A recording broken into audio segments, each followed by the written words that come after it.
ஜெபம் செய்வோம். அல்லேலூயா. நன்றி தகப்பனே, நன்றியோடு துதிக்கிறோம், ஸ்தோத்தரிக்கிற கர்த்தாவே, மகிமையின் தேவனே, நன்றியோடு துதிக்கிறோம் ஆண்டவரே. அப்பா ஸ்தோத்திரம் ஆண்டவரே.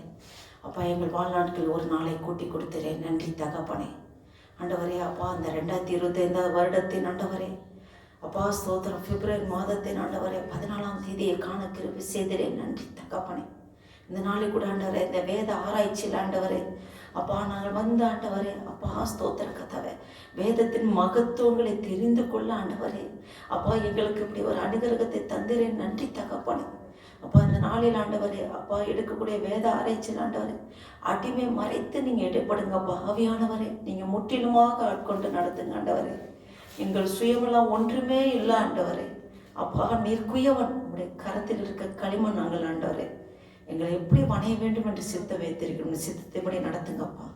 இந்த வேத ஆராய்ச்சியில் ஆண்டவரே, அப்பா ஸ்தோத்திர கர்த்தாவே, அப்போஸ்தலர் நடபடிகள் அப்பா 19ஆம் அதிகாரம் 20ஆம் அதிகாரத்தில் ஆண்டவரே தியானிக்க இருக்கிற இந்த வேத ஆராய்ச்சியில் ஆண்டவரே, ஆவியானவரே நீ முற்றிலுமாக ஆண்டவரே எங்களோடு நீங்கள் இடைப்படுங்கப்பா. நீ அப்படியே செய்கிறதுக்காக ஸ்தோத்திரம். எங்கள் வாயின் வார்த்தையும் இருதயத்தின் தியானம் உன் சமூகத்தில் பிரீதியாக இருப்பதாக. ஆமேன், ஆமேன். அல்லேலூயா. கர்த்தர் நல்லவர், அவர் கிருபை என்றும் உள்ளது. நாம் நிற்பதும் நிர்மூலமாக இருப்பதும் ஆண்டோட சுத்த கிருபை. இந்த வேத ஆராய்ச்சியில வந்திருக்க ஒவ்வொருவரும் ஆண்டவராக இயேசு கிறிஸ்து நாமத்தினாலே வாழ்த்துகிறேன். இவையில நம்ம போன மாதம் தியானித்தோம் அப்போஸ்தலர் நடவடிக்கைகளில் 17, 18 2 அதிகாரங்களை தியானிக்க முடியாத, வேத ஆராய்ச்சி செய்ய முடியாத ஆண்டவர் கிருபை செய்தார். கர்த்தர் நாம் மகிமைப்படட்டும். இதில் அப்போஸ்தலர் பவுலினோட மிஷினரி பிரயாணங்கள் தான் அதில் சொல்லப்பட்டிருக்கு. அதாவது நம்ம போன மந்த்து பார்த்தபோது 2வது பிரயாணத்தில் அதில் நடந்த காரியங்கள்லாம் நம்ம பார்த்தோம்.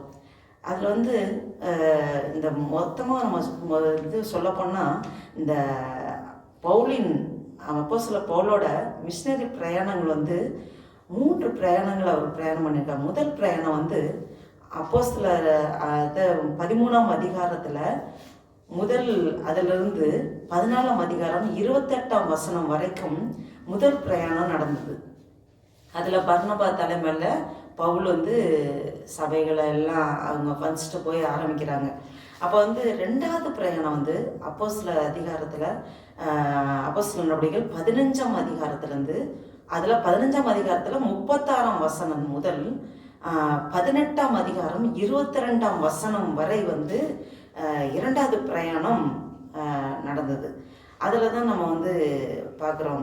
அந்தியோகியா, தெர்பை, லிஸ்திரா, மீசியா, துரோவா, பிலிப்பு, இந்த மாதிரி பட்டணங்கள். நம்ம போன மாதம் தியானிக்கும் போது கொரிந்து பட்டணம், எபேசு, எருசலேம், அந்தியோகியா, இந்த மாதிரி அதெல்லாம் முடிச்சுட்டு அவர் அந்தியோகியாவுக்கு வராரு. பவுலின் தலைமையில் சீலா, தீமோத்தேயு அவங்கெல்லாம் 2வது பிரயாணத்தில் போகிறாங்க. தெசலோனிக்கா, இன்னும் பார்த்திங்கன்னா தெசலோனிக்கா, பெரோயா, ஏத்தேன்ஸ், இந்த மாதிரி ஃபுல்லாக தெசலோனிக்காலேருந்து பெரோயாலேருந்து ஏத்தேன்ஸ், அதுக்கப்புறம் கொரிந்து, எபேசு, எருசலேம், அந்தியோகியான்னு அப்படி முடியுது 2வது பிரயாணம். இப்போ 2வது பிரயாணம் எப்போ முடியுதுன்னா அப்போஸ்தலர் நடவடிக்கைகளில் 18ஆம் அதிகாரத்தில் 22ஆவது வசனத்தோடு முடியுது 2வது பிரயாணம். இப்போ 3வது பிரயாணம் நம்ம இந்த மந்த்து இந்த பைபிள் ஸ்டடியில் தியானிக்க இருக்கிறோம். இதில் 3வது பிரயாணம் ஸ்டார்டிங் 23ஆவது வசனம், அதாவது 18ஆவது அதிகாரத்தில் 23ஆம் வசனத்திலிருந்து அப்போஸ்தலர் நடவடிக்கைகள் 21ஆம் அதிகாரத்தில் 17ஆம் வசனம் வரைக்கும் இருக்குது இந்த 3வது பிரயாணம். ஆனால் நம்ம அந்த 19ஆம் அதிகாரம் 18ஆம் அதிகாரத்தில் உள்ளதை நம்ம தியானிக்க இருக்கிறோம். இதில் பாருங்கள், அந்தியோகிலேருந்து அவங்க ஆரம்பித்து செலுக்கியா, தெர்பை, இக்கோலியா, கலாத்தியா, எபேசு, மக்கதோனியா, இந்த கிரேக்க தேசம், அதெல்லாம் எல்லாமே அவங்க கவர் பண்ணுறாங்க. இந்த 3வது பிரயாணத்தில் பவுலோட தலைமையில் போகிறாங்க. சபையை திடப்படுத்துறதுக்கு, புதிய இடங்களை சந்திக்கிறதுக்காகவும் அவங்களோட பிளான். இப்போ நம்ம இந்த 3வது பிரயாணத்தில் நம்ம 19ஆம் அதிகாரத்துலேருந்து நம்ம வரிசையாக பார்க்க இருப்போம். இதில் அந்த ஸ்டார்டிங்கில் 23ஆம் வசனம், 18ஆம் அதிகாரம் 23ஆம் வசனத்துலேருந்தே ஆரம்பிக்குது. அதில் பார்த்தீங்கன்னா 23ஆம் வசனத்தில் ஒருத்தரை நம்ம பார்க்குறோம், அலெக்சாந்திரியாங்கிறவரை பார்க்குறோம். அலெக்சாந்திரியா வந்து அவருடைய இதை பற்றி அங்கே சொல்லப்பட்டிருக்கு. அவர் வந்து அலெக்சாந்திரியா பட்டணத்தில் பிறந்தவர் வந்து யாருன்னா அப்போலோங்கிறவர். சரிங்களா? அலெக்சாந்திரியா பட்டணத்தில் பிறந்தவர். அவர் வந்து சாதுரியமானவர், வேதத்தில் வல்லவர். அவர் வந்து வேதாங்கமொழி வல்லவருமான அப்போலோவை பற்றி அங்கே சொல்லப்பட்டிருக்கு. அவர் வந்து நல்ல பேர் பெற்றவர், யூதன். அவர் வந்து எபேசு பட்டணத்துக்கு வராரு. அவர் வந்து கர்த்தர் மார்க்கத்தில் உபதேசிக்கப்பட்டு அவர் வந்து யோவான் கொடுக்குற ஸ்நானம் மட்டும்தான் அவருக்கு தெரிஞ்சிருக்கு. அப்போ வந்து இயேசு கிறிஸ்துவை பற்றி அவருக்கு அவ்வளவா தெரியல. அவருக்கு சத்தியம் அந்த அளவுக்கு அவருக்கு விதைக்கப்படலை. அப்போ ஆவியில் அனலுள்ளராக இருந்தார். கர்த்தருக்கு அடுத்தவைகளை திட்டமாக போதிச்சு அவர் பண்ணும்போதுதான் அந்த இடத்துல எபேசில் ஆக்கிலா பிரிஸ்கிலா அவங்க வந்து அவருடைய பிரசங்கத்தை பார்த்துட்டு தான் இவர் வந்து யோவான் கொடுக்குற ஸ்நானம் மட்டும்தான் தெரிஞ்சிருக்கு, ஏசப்பா பற்றி அதிகமாக தெரியலன்னா அவங்க நிறையா சத்தியத்தை விளக்கமாக அவருக்கு எடுத்துரைக்கிறாங்க. அப்போலோ அவருக்கு வந்து சொல்லி அவரும் பொறுமையாக கேட்குறாரு. கேட்டு சத்தியத்தின் ஆழத்தை தெரிஞ்சு அதுக்கப்புறம் ஃபுல்லாக அவர் வந்து அகாயா நாட்டிற்கு போய் அங்கே போய் சீசர்களுக்கெல்லாம் சொல்லி நல்லா அந்த இடத்துல ஒரு பெரிய எழுப்புதல் உண்டாகும்படியாக அவரோட காரியம் நடந்துச்சு. இப்போ அந்த அப்போலோ அவரோட தான் கண்டினியூஷன் இப்போ வந்து 19ஆம் அதிகாரத்தில் நம்ம பார்க்க இருக்கிறோம். பாருங்க, அப்போலோ வந்து கொரிந்து பட்டணத்தில் இருக்கிறாரு. அவர் வந்து அப்போலோ என்பவன் கொரிந்து பட்டணத்தில் இருக்கையில் பவுல் மேடான, ஃபர்ஸ்ட் வாசனம் பாருங்க, அப்போலோ என்பவன் கொரிந்து பட்டணத்தில் இருக்கையில் பவுல் மேடான தேசங்கள் வழியாய் போய் எபேசுக்கு வந்தான், அங்கே சில சீசரை கண்டு அப்படின்னு சொல்லி பார்க்குறோம். அப்போலோ வந்து எங்கிருந்து வந்தாங்க அப்படின்னாக்கா, அப்போலோ வந்து அலெக்சாந்திரியா பட்டணத்துலேருந்து வராங்க, எபேசுக்கு வராரு, இப்போ கொரிந்துக்கு போறாரு. இப்போ பவுல் என்ன பண்றாரு, பவுல் வந்து எபேசுக்கு வராரு. அந்த எபேஸ்ல தான் ஆக்கிலா பிரிஸ்கிலாலாம் விட்டுட்டு தான் அவர் வந்து 2வது பிரயாணத்தை முடிச்சுட்டு போனார். இப்போ திரும்பி வராரு, எபேசுக்கு வராரு. அப்போஸ்தலனாகிய பவுல் 2ஆம் மிஷனரி பிரயாணத்தில் ஆக்கிலா பிரிஸ்கிலா எல்லாம் அங்கே தான் விட்டுட்டு வந்தார். அப்போ வந்து நான் திரும்பி வருவேன்னு சொல்லிட்டு தான் போன பவுல் இப்போ திரும்பி எபேசுக்கு வராரு. பாருங்க, 19ஆம் அதிகாரம் 2வது வசனத்தில் நம்ம பார்த்தோன்னா, நீங்கள் விசுவாசிகள் ஆன போது பரிசுத்த ஆவியை பெற்றீர்களா என்று கேட்டான். அதற்கு அவர்கள் பரிசுத்த ஆவி உண்டென்பதை நாங்கள் கேள்விப்படவே இல்லைங்கிறாங்க. பாருங்க, பவுல் வந்தபோது அங்கே உள்ளவர்கள் அவங்களோட பேச்சு முறைமைகள் நடக்கைகள் எல்லாம் பார்க்கும்போது அவங்க விசுவாசிகள் தான். அவங்க பேசும்போதே அவங்களுடைய நடக்கைகள் பார்க்கும்போதே தெரியுது, இவருக்கு சந்தேகம் வருது. என்னன்னா, இவருக்கு பரிசுத்த ஆவி இல்லை அப்படிங்கிறத அவர் கண்டுபிடிக்கிறாரு. என்னன்னா, அவர்கள் விசுவாசிகள், ஆனா சத்தியம் அந்த அளவுக்கு ஆழமா தெரியல. அப்போ வந்து பரிசுத்த ஆவி இருந்தால் வேதத்தின் மகத்துவங்கள் அவங்களுக்கு புரிந்திருக்கும். அப்போ அந்த வந்து அதை உணரல. அதை வந்து பவுல் அவங்களோட பேசும்போது அதை கண்டுபிடிக்கிறாரு, பரிசுத்த ஆவி உங்கள்கிட்ட இல்லை, அதான் வேதத்தின் மகத்துவங்கள் அவங்களுக்கு அதிகமாக தெரியல. பாருங்க, ஏசாயா 34ஆம் அதிகாரம் 16ஆம் வசனத்தில் ஒன்று சொல்லப்பட்டிருக்கு, கர்த்தருடைய புஸ்தகத்திலே தேடி வாசியுங்கள், இவைகளுக்கு ஒன்றும் குறையாது, இவைகள் ஒன்றும் ஜோடி இல்லாதிராது, அவருடைய வாய் இதை சொல்லிட்டு அவருடைய ஆவி அவைகளை சேர்க்கும் அப்படின்னு சொல்லப்பட்டிருக்கு. பரிசுத்த ஆவி நமக்குள்ள இருக்கும்போது தேவனுடைய வாக்கியங்களை எளிதாக நம்ம புரிஞ்சு கொள்ள முடியும். பாருங்க, அவங்க பரிசுத்த ஆவி அவங்க பெற்றுக்கொள்ளல, அதனாலதான் அவங்களுக்கு விசுவாசிகள் தான், ஆனா பரிசுத்த ஆவி அவங்ககிட்ட அதிகமா அந்த அந்த அந்த வழி நடத்துதல் இல்லாதனால அவங்க வேதத்தின் மகத்துவங்கள் அதிகமா தெரியல. அப்ப வந்து இப்ப அவர்களுக்கு இது போதாது, அடுத்த ஸ்டேஜுக்கு அவங்க வரணும். அப்ப அவர்களிடம் பவுல் வந்து நிறைய காரியங்களை பேசுறாரு. அவர்களுக்கு சத்தியத்தின் நிமித்தம் நிறைய விஷயங்கள் தெரியாம இருந்திருக்கலாம். அப்ப அதனாலதான் பவுல் இப்படி கேட்கிறாரு, நீங்க பரிசுத்த ஆவியை பெற்றீர்களா? அதற்கு அவர்கள் கேள்விப்படவே இல்லைன்னு சொல்றாரு. பாருங்க, 3வது வசனம், அப்பொழுது அவன், அப்படியானால் நீங்கள் எந்த ஞானஸ்நானம் பெற்றீர்கள் என்றான். அதற்கு அவர்கள் யோவான் கொடுத்த ஞானஸ்நானம் பெற்றோம் என்றார்கள். பாருங்க, நம்ம பார்த்தோம். அப்போலோ வந்து யோவான் கொடுத்த ஞானஸ்நானம் தான் அவன் பெற்றிருந்தான். அவன் வந்து அப்போ எபேசில் வந்து அவன் வந்து உபதேசம் பண்ணுற பார்த்து கர்த்தருடைய மார்க்கத்தில் அவன் உபதேசிக்கப்பட்டு ரொம்ப அவன் வந்து அதில் வைராக்கியமாக இருக்கான். ஆனால் யோவான் கொடுத்த ஞானஸ்நானம் தான் அவன் பெற்றிருந்தான் அப்போலோ. அப்போ அந்த அவங்களோட ஃபாலோவர்ஸ் தான் அவங்க பாருங்க. இவங்களும் அதே மாதிரி தான் அந்த யோவான் கொடுத்த ஞானஸ்நானம் தான் அவங்க பெற்றிருக்காங்க, அது சொல்கிறாங்க. அப்போ வந்து ஏற்கனவே அப்போலவும் அப்படி இருந்திருக்காங்கல்ல. அப்போ வந்து அந்த அளவுக்கு தான் அவங்களுக்கு தெரிஞ்சிருக்கு இயேசு கிறிஸ்துவை குறித்து அதிகமான வெளிச்சம் அவர்களுக்கு இல்லை. அப்ப அப்போலோவை தேவன் எபேசுக்கு வரவழைத்து ஆக்கிலா பிரிஸ்கிலா மூலமாக தெரிந்து கொள்ள வைத்து அனுப்பினார். பாருங்க, இது முன்னாடியே ப்ரீ பிளான். அந்த அப்போலோ வரப்போறாங்க எபேசுக்கு முன்னாடியே ஆக்கிலா பிரிஸ்கிலாவை வர வச்சு அப்போலோ வரும்போது கரெக்டா அவங்களுக்கு நிறைய ஆண்டவர் பத்தி நிறைய சொல்ல வைக்கிறாங்க. அவங்க இந்த அப்போலோவுக்கு நிறைய வெளிப்படுத்துறாங்க. இப்ப எபேசில இருந்தபோது அப்போலோ கொரிந்துக்கு போயிட்டாரு. அப்ப அப்போலோ கீழே அவங்க ஃபாலோவர்ஸ் கொஞ்சம் பேர் வந்து அந்த எபேசு பட்டணத்துல இருக்காங்க. அப்ப அவங்களும் இதே மாதிரிதான், அப்போலோ மாதிரிதான். இது அவங்களுக்கு வந்து அவர்களுக்கு அவ்வளவா சத்தியம் புரியல. அதனால பவுலை எபேசுக்கு கொண்டு வந்து இப்ப அவங்களுக்கு இப்போ சொல்லி கொடுக்குறாரு. அப்படின்னா என்ன அர்த்தம்? தேவன் அவரது பிள்ளைகள் எங்கெல்லாம் இருக்கிறாங்களோ பாருங்க, தேவ பிள்ளைகள் எங்கெங்கெல்லாம் இருக்காங்களோ அவங்களுக்கு சத்தியமா அதிகமா விதைக்கப்படல, அதோட ஆழம் தெரியலன்னா அது அவங்களுக்கு சொல்லி கொடுக்கறதுக்கு எங்க இருந்தாலும் கூட்டிட்டு வர்றாரு ஆண்டவர் அவங்களுக்காக டீச் பண்றதுக்கு. பாருங்க, கொரிந்து பட்டணத்துக்கு அப்போலோ போயிட்டாரு. அப்போலோட ஃபாலோவர்ஸ் இப்ப எபேசில இருக்காங்க. இப்ப எபேசில அவங்களுக்கு வந்து சத்தியம் தெரியாம அதிகமா ஆழம் தெரியாம யோவான் கொடுத்த ஞானஸ்நானத்துல இருக்காங்க, பரிசுத்தாவி பெறல. இப்ப பவுலை திரும்பி அங்க கூட்டிட்டு வந்துடுறாரு.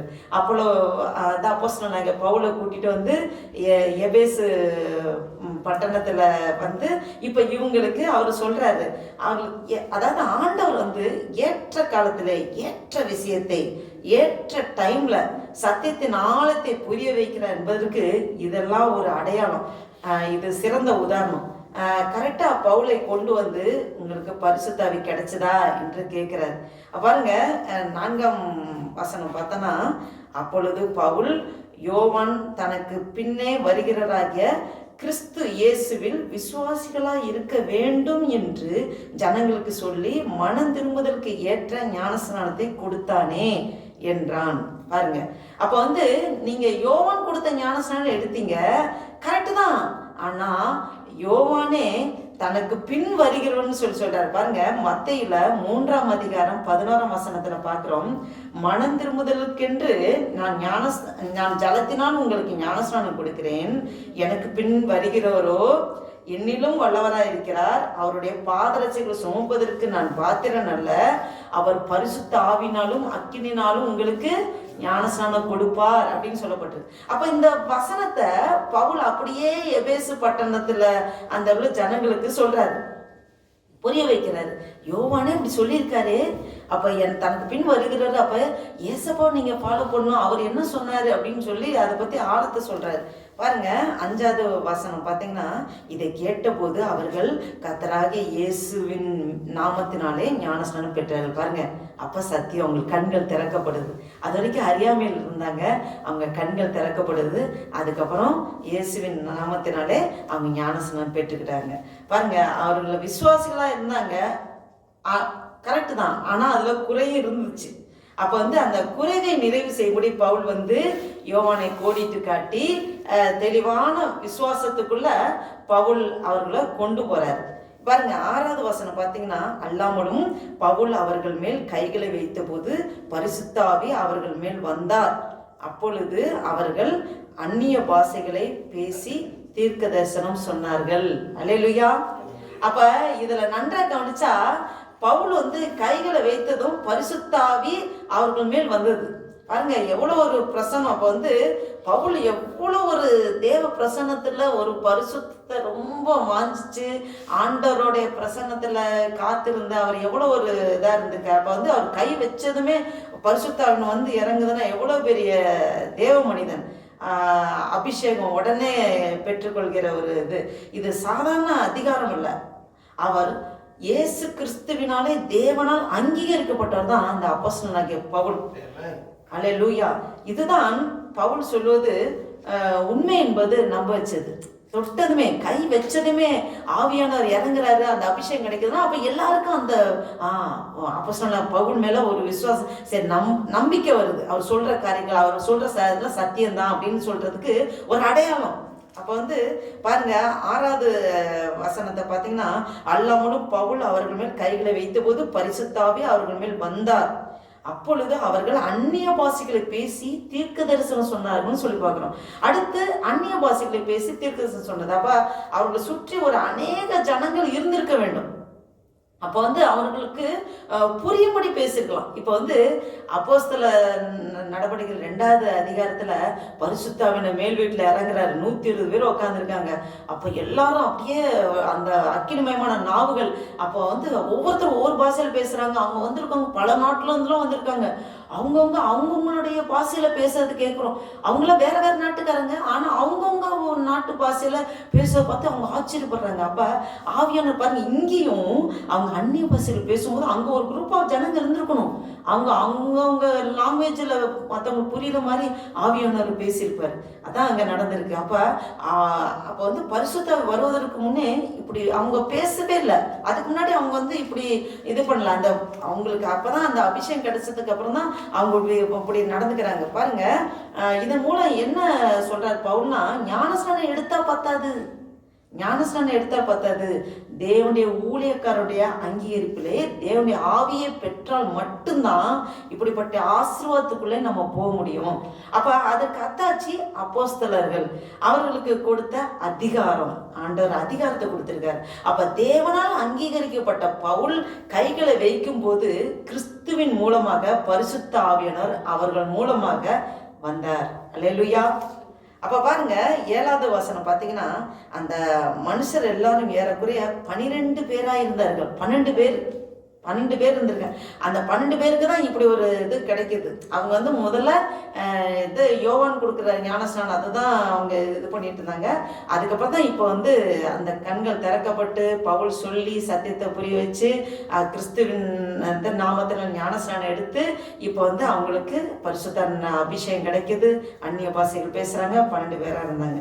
பாருங்க 8வது வசனம் பார்த்தீங்கன்னா, பின்பு பவுல் ஜெப ஆலயத்திலே பிரவேசித்து தைரியமாய் பிரசங்கித்து 3 மாதம் அளவும் தேவனுடைய ராஜ்யத்துக்கு அடுத்தவர்களை குறித்து சம்பாஷணை பண்ணி புத்தி சொல்லி கொண்டு வந்தான். அல்லேலூயா. அப்ப தேவன் ராஜ்யம், இவர்கள் எந்த இடத்துக்கு போனாலும் தேவன் ராஜ்யம், அந்த ராஜ்யத்தை குறித்து தான் அவர் பேசுறார். அந்த ராஜ்யத்துக்கு கிறிஸ்து ராஜாவாக வரப்போகிறார். அந்த கிறிஸ்து இயேசுவே என்று திட்டமாக போதித்து, அதுதான் அந்த திட்டமா போதிக்கிறார். நம்மை கொண்ட ஆண்டவரின் திட்டம் என்ன என்பதை குறித்தும் இயேசு இந்த பூமிக்கு வந்த நோக்கமும் இனி ராஜாதி ராஜாவாக கர்த்தாதி கர்த்தாவாக வரப்போகிற ஆழமான சத்தியத்தை குறித்தும் தைரியமா பிரசங்கித்து 3 மாதம் அளவும் சம்பாசித்து புத்தி சொல்லி கொண்டு வராரு பவுல். அவர் தேவ ராஜ்யத்துக்குள்ள காரியங்களை திட்டமா சொல்றாரு, அவங்களுக்கு புரிய வைக்கிறாரு. 3 மாதம் அங்கேயே இருந்து சொல்றாரு. அப்ப தேவனின் திட்டத்திலே நம்முடைய பங்கு என்ன என்பதை விலக்கி சொல்லும்போது, அப்ப அதை கேட்டு அறிந்த உடனே அவர்கள் உடனே நாங்க ஞானஸ்நானம் எடுத்துக்கொள்கிறோம்னு சொல்லிதான் அவங்க எடுத்துக்கிறாங்க. உடனே ஊழியத்தை செய்கிறோம், அதை ஊழியத்தை செய்ய ஆரம்பிக்கிறாங்க, செய்ய வருவது. அது போல அப்போலோவும் அதே மாதிரிதான் அவர் இருந்திருக்காரு. அப்போலோ அந்த யோவான் கொடுத்த ஞானஸ்நானம் அதுல இருந்தபோது, அப்ப ஆக்கிலா பிரிஸ்கிலா மூலமாக சத்தியம் தெரிஞ்சதுக்கு அப்புறம் அவரும் அந்த சத்தியத்தை ஆழத்தை அறிஞ்சு அவரும் இதே மாதிரிதான். இந்த 12 பேர் எப்படி இருந்தாங்க அது மாதிரி அவரோட ஃபாலோவர்ஸ் தானே இந்த 12 பேர். அப்ப அப்போலோவும் அது மாதிரிதான் அவர் இருந்திருக்கிறாரு. அப்ப பாருங்க, தேவன் ராஜ்யத்திலே சத்தியத்தின் ஆழத்தை போதிக்கும் போது அவர்கள் முழுமையாக தங்களை தேவனுக்கு என்று ஒப்பு கொடுக்குறாங்க. ஏன்னா சத்தியத்தின் ஆழத்தை தெரிஞ்சு இதுதான் வழி, நானே வழியும் சத்தியம் ஜீவனுமா இருக்கிறேன் சொல்றாரு. அப்ப அந்த ஆழத்தை தெரிஞ்சதுக்கு அப்புறம் ஃபுல்லா தங்களை ஒப்பு கொடுத்து ராஜ்யத்தை குறித்த காரியங்களை பிரசங்கம் பண்ண ஆரம்பிக்கிறாங்க. பாருங்க 19ஆம் அதிகாரம் 9ஆம் வசனம் பார்த்தோன்னா, சிலர் கடினப்பட்டு இப்படி சொல்றாங்க. 3 மாதம் அளவு இப்படிலாம் சத்தியத்தை சொல்றாங்க. எப்பவுமே 2 குரூப் ஜனங்க இருந்துட்டே இருக்கும். பாருங்க, சிலர் கடினப்பட்டு அவ்விசுவாசிகளாக கூட்டத்துக்கு முன்பாக இந்த மார்க்கத்தை நிந்தித்த போது அவன் அவர்களை விட்டு விலகி சீசரை அவர்களிலிருந்து பிரித்து கொண்டு திறனு என்னும் ஒருவனுடைய வித்தியாசாலையிலே அனுதினமும் சம்பாசித்து கொண்டு வந்தான். பாருங்க, பவுலுக்கு வழக்கமா நடக்கக்கூடிய காரியம் தான் இது, புதுசா இல்ல.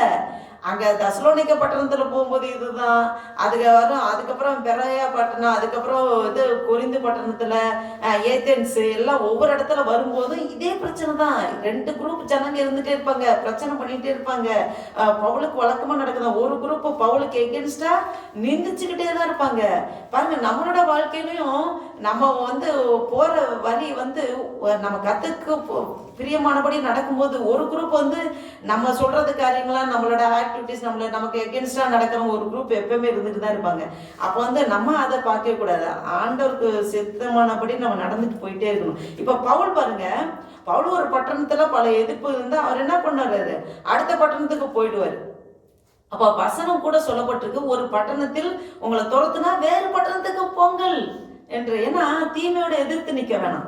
நமக்கு ஒரு எகென்ஸ்ட் ஆனாங்களா, அடுத்து சொல்ற கேட்கலாம் அடுத்தது என்று பவுல் போகல அந்த பட்டணம். ஆனா அவர் அந்த பட்டணத்துல தான் இருக்கிறாரு.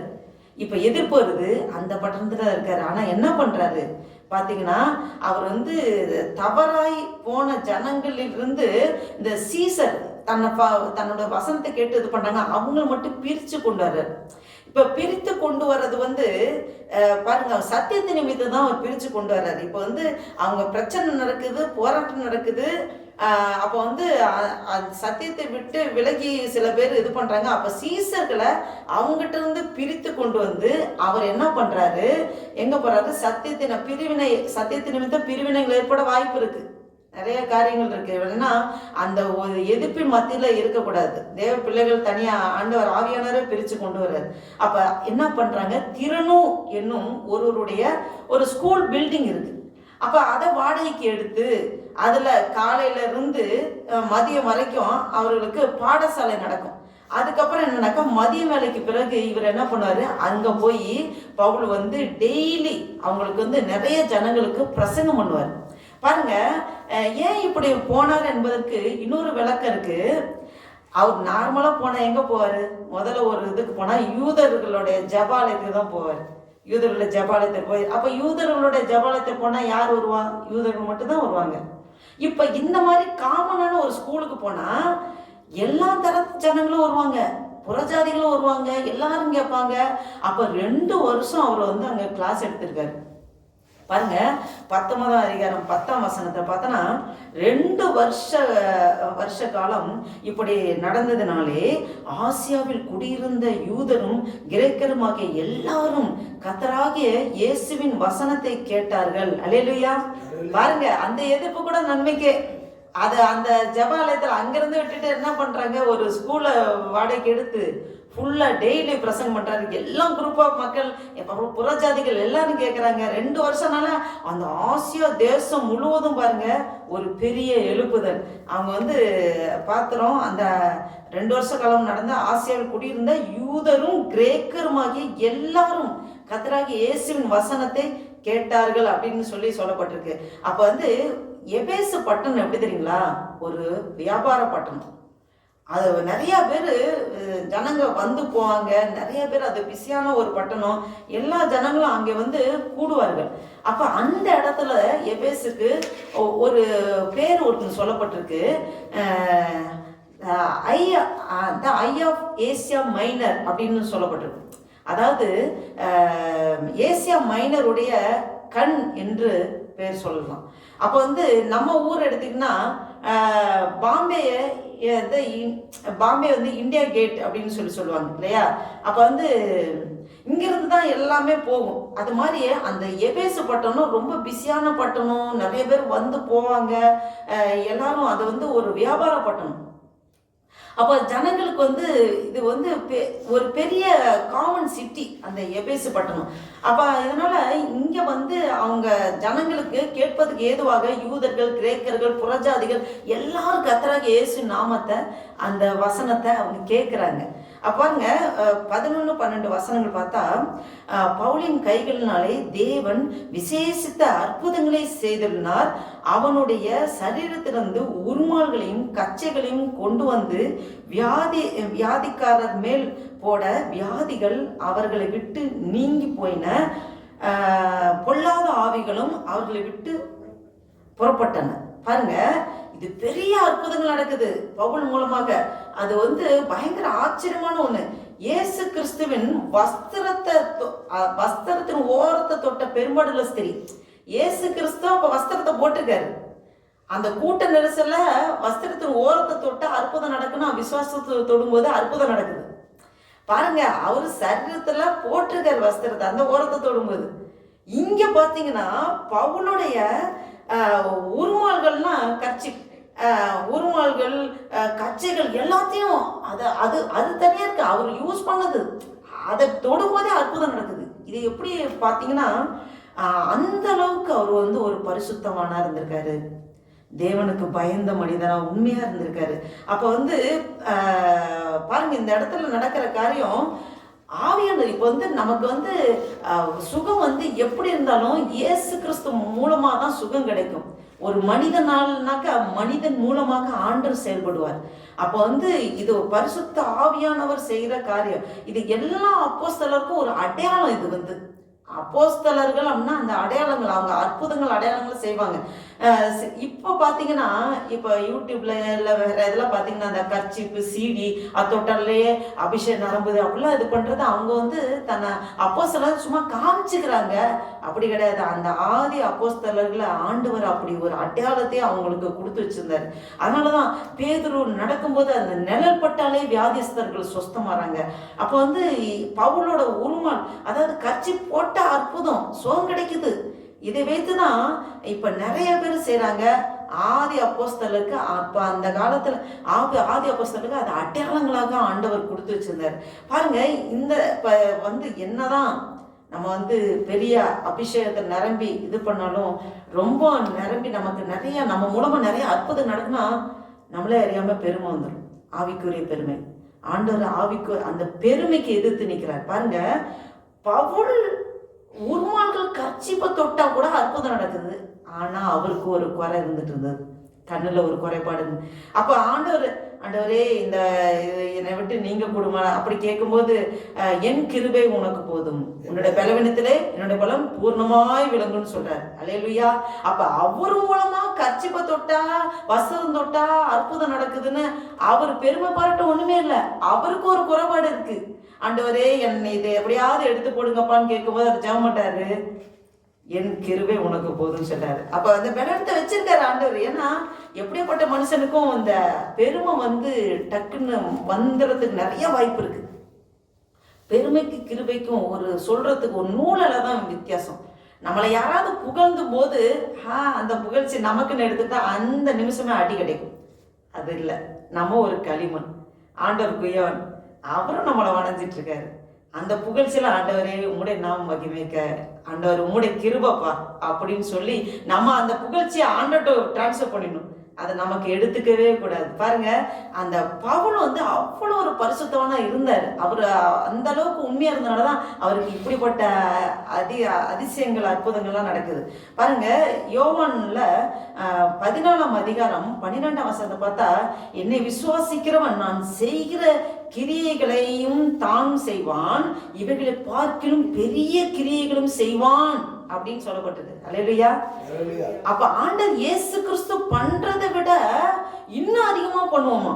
எப்படின்னா, என்னை விசுவாசிக்கிறவங்க ஆண்டவரை விசுவாசிச்சா, அப்ப இயேசு கிறிஸ்துவே அதை சொல்லியிருக்காரு.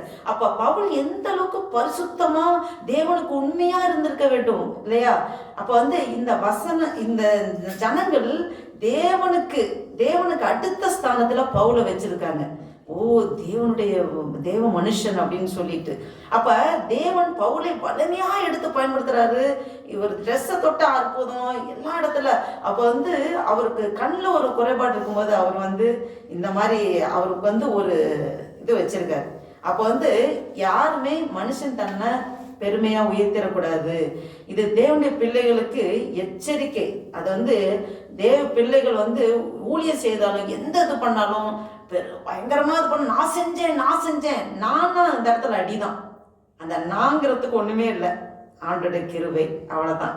அவர் பலன் கொடுக்கிறாரு, அவர் செய்ய வைக்கிறாரு. நம்ம சரீரமே நமக்கு சொந்தம் இல்லை. நம்ம ஒரு இடத்துல ஓடி போய் அதை பண்ணு இதை பண்ணு, நான் செஞ்சேன், நான் இதை பண்ணினேன், நான் ஒண்ணுமே கிடையாது. அவருடைய கிருபை மேட்டுமே இருக்கவே கூடாது. அப்ப அந்த இடத்துல ஒரு செக் வைக்கிறாரு. அப்ப அதனாலதான் பவுலுக்கு ஒரு சின்ன குறைபாடு கொடுத்து அதை என்னை உயர்த்தாதபடி ஒரு முள் என்னை குத்திக்கிட்டே இருக்குன்னு சொல்றாரு. பாத்தீங்களா? அதான் அங்கதான் செக் வைக்கிறார். அப்ப இந்த செக்கை மனசுல வச்சா மேட்டுமையே வராது. பாருங்க, நம்ம எதற்குமே லாய்க்கு இல்லை அப்படிங்கிற உணர்வு எப்பவுமே இருக்கணும். நமக்கு ஞானத்தை தருகிற தேவன், ஜீவனை தருகிற தேவன், நம்மளை நடக்க வைக்கிறது, நமக்கு இந்த கை காலை அசைக்க வைக்கிறது கூட ஆண்டவர் தான். இந்த பிரெயின்ல ஃபங்க்ஷன் நின்று போச்சுன்னா அப்படியே சத்த போட மாதிரி தான் இருக்கும். இல்லையா? அப்ப ஆண்டோடைய கிருபை தான், வேற ஒண்ணுமே கிடையாது. பாருங்க, 13ஆம் வசனத்துல பார்ப்போம். பாருங்க, இது வியாதி 12ஆம் அதிகாரத்தை பார்த்தீங்கன்னா அசுத்த ஆவிகள் எல்லாமே புறப்பட்டு போகுது. அந்த அளவுக்கு பவுலை கொண்டு ஆண்டவர் பெரிய பலத்த காரியங்களை செய்யறார். 13ஆம் வசனம், அப்பொழுது தேசாந்தரியாய் திரிகிற மந்திரவாதிகளாகிய யூதரில் சிலர் பொல்லாத ஆவிகள் பிடித்திருந்த மேல் கர்த்தராகிய இயேசுவின் நாமத்தை சொல்ல துணிந்து பவுல் பிரசங்கிக்கிற இயேசுவின் பேரில் ஆணையிட்டு உங்களுக்கு கட்டளையிடுகிறோம் என்றார்கள். அல்லேலூயா. பாருங்க, இப்போ ஒரு காரியம் நடக்குது. பவுல் மூலமா பெரிய அற்புதங்கள், அடையாளங்கள் நடக்குது. அவருடைய ட்ரெஸ், கர்ச்சிப்பு எது போட்டாலும், கச்சை போட்டாலும் எல்லாம் பயங்கரமா விடுதல் நடக்குது. அசுத்தாவி அலறி அடிச்சு ஓடுது. இதெல்லாம் பாக்குறாங்க. அந்த எபேசு பட்டணத்துல நிறைய மந்திரவாதிகள்லாம் இருக்கிறாங்க. அவங்க பாக்குறாங்க, ஐயோ இது என்னடா அது இப்படிலாம் பயங்கரமா நடக்குது. அப்போ தேசாந்தரிக்கிற மந்திரவாதிகள், சரிங்களா, யூதரில் சிலர் பொல்லாத ஆவிகள் பிடித்திருந்தவங்க பாருங்க. அவங்க இந்த மந்திரவாதிகள்லாம் யூதர்ல சில பொல்லாத ஆவிலாம் பிடிச்சிருந்தவங்க மேல ஒரு துணிகரமா ஒரு காரியம் பண்றாங்க. பவுல் பண்ணாத இப்படி நடக்குது, பவுலின் ட்ரெஸ்ஸை தொட்டாலே அற்புதம் நடக்குது, அந்த நியூஸ்லாம் எல்லா இடத்துக்கும் போகுது. அது பரவனால அங்க சில மந்திரவாதி என்ன பண்றாங்க, கொஞ்சம் பேர் இல்லை, நிறைய பேர் இருந்திருக்காங்க. அப்போ அவர்கள் கொஞ்சம் பேர் பேய் பிசாசு பிடிச்சவங்கிட்ட போய் அவர் இப்படி பண்றாங்க. சரி, இப்போ பவுல் இந்த இடத்துல இவ்வளவு அற்புதங்கள் செய்யும் போது அந்த மந்திரவாதிங்க இதை கண்டு நிறைய வருமானம் வரும், சரி பவுல் பண்ண மாதிரி நம்மளும் செஞ்சு நல்லா வருமானத்தை ஈட்டலாம். அவங்க அந்த இதுல துணிகரம் கொண்டு இயேசு கிறிஸ்துவின் நாமத்தை சொல்ல துணிந்து பவுல் பிரசங்கிக்கிற இயேசுவின் பேரில் ஆணிட்டு உங்களுக்கு கட்டளையிடுகிறோம் அப்படின்னு சொல்லி எவ்வளவு துணிகரமா, அதாவது இது பிசினஸ் ஆக்கிட்டாங்க. இந்த மாதிரி அவன் பண்ணால நம்மளது பண்ணி பயங்கரமா நம்ம பிசினஸ் ஏத்திடலாம் அப்படின்னு சொல்லி நினைச்சு பண்றாங்க. பார்த்தா பாருங்க, அடுத்த வசனம் பாருங்க, 14ஆம் வசனம், பிரதான ஆசாரியனாகிய ஸ்கேவா என்னும் ஒரு யூதனுடைய குமாரன் 7 பேர் இப்படி செய்தார். பாருங்க, இது யாரு பண்றான்னா அந்த ஸ்கேவா என்னும் யூதனுடைய குமாரர்கள் 7 பேர் இருக்காங்க. அவங்கதான் இப்படி பண்றாங்க. சரி, இப்படி நம்ம பவுல் பண்ண மாதிரி நம்ம இது பண்ணலான்னு சொல்லி பார்த்தா 16ஆம் வசனம், பொல்லாத ஆவியை உடைய மனுஷன் அவர்கள் மேல் பாய்ந்து பலாத்காரம் பண்ணி அவர்களை மேற்கொள்ள அவர்கள் நிர்வாணிகளும் காயப்பட்டவர்களுமாகிய அந்த வீட்டை விட்டு ஓடி போனார்கள். அல்லேலூயா. பாருங்க, இந்த பொல்லாத ஆவியோட மனுஷன் அவர்கள் மேல் பாய்ந்து, இப்ப பிசாசெல்லாம் பார்த்துச்சு. பிசாசுக்கு நல்லா தெரியும், ஏன் நின்று எனக்கு யாரு இயேசுன்னு தெரியும். அடுத்த வசனம் பாத்துங்க, அது பாருங்க, இது எபேசிலே குடியிருந்த யூதர் கிரேக்கர் அனைவரும் தெரிய வந்த போது அவர்கள் எல்லாம் பயமடைந்து கர்த்தராகிய இயேசுவின் நாமம் மகிமைப்பட்டது. பாருங்க, இந்த பொல்லாத ஆவி, இந்த 15ஆம் வசனத்தை பாருங்க, பொல்லாத அவர்களை நோக்கி இயேசுவை அறிவேன், பவுலையும் அறிவேன், நீங்கள் யார் என்று சொல்லி பொல்லாத ஆவியுடைய மனுஷன் மேல் பாய்ந்து பலாத்காரம் பண்ணது. இயேசுவை அறிவேன், பவுலை அறிவேன், நீங்க யாரு அப்படின்னு சொல்லி இந்த பயங்கரமா அதை சொன்னாங்களே, இயேசுவின் பவுல் சொல்லுகிற இயேசுவின் நாமத்தினால உன்னை துரத்தினேன். பிசாசுக்கு நல்லா தெரியும், பிசாசை ஏமாத்தவே முடியாது. அதே மாதிரி ஏசப்பா ஆதி காலத்துல ஏசப்பா கூட இருந்தது, அது விழுந்து போன தூதன் தான் பிசாசு. அப்ப ஏசப்பா நல்லா தெரியும், ஓகே, நம்மளே நல்லா தெரிஞ்சிருக்கும் பிசாசுக்கு, நம்மளோட உள்ளம் தெரியுங்கள். நம்ம உண்மையா ஆண்டருக்கு பிரியமானபடி நம்மளோட உண்மையா ஆண்டருக்கு பயந்து நம்ம நடக்கும்போது பிசாசு நம்மளை பார்த்து நடுங்குவோம். அப்ப இவங்க ஏசப்பாவையும் தெரியாது, அதோடைய மகத்துவமும் தெரியாது. அவங்க அவங்களோட உள்ளான நோக்கம் என்ன, பிஸ்னஸ் பண்ணணும். இதை வச்சு பவுல் இவ்வளோ தூரம் நடக்குதே, நம்ம இது மாதிரி பண்ணி நம்ம நல்லா இது பண்ணணும், மந்திரவாதிகள் நினைச்சாங்க. கடைசியில துண்டக்கானம் துணியக்கானு ஓட வச்சுட்டான் பிசாசு. பாருங்க, இந்த இடத்துல பாக்குறீங்களா, இந்த இடத்துல பவுல் ஒரு வேலையும் செய்யல. பவுல் பிரசங்கம் பண்றாரு, ஒரு சைடு அற்புதம் நடக்க, அவர் போய் அமைதியா இருக்கிறாரு. இங்க வேற ஒரு இடத்துல பவுலே அந்த இடத்துல கிடையாது, அவர் நாமத்தை அவர் மூலமாக ஒரு பெரிய காரியம் நடக்குது. பிசாசுனாலேயே அது ஒரு வேலை நடந்துட்டு இருக்கு. அப்போ எல்லாம் ஓடி இது பண்ணதுக்கு அப்புறம் பாருங்க, எபேசுல குடியிருந்த யூதர்கள் கிரேக்கர் அனைவரும் தெரிய வந்த போது அவர்கள் எல்லாம் பயமடைந்து கர்த்தராக இயேசுவின் நாமம் மகிமைப்பட்டது. பாருங்க, இந்த காரியத்தினால கர்த்தர் நாமம் மகிமைப்படுது. இது பெரிய அற்புதம் நடக்குது. இது எப்படாது அந்த தேசம் ஃபுல்லா ஐயோ இது பயங்கரமானதா இருக்கு, இப்படி நடக்குது அப்படின்னு சொல்லி அவங்கெல்லாம் ஆச்சரியப்பட்டு போறாங்க. இதனால கர்த்தர் நாமம் மகிமைப்படுது.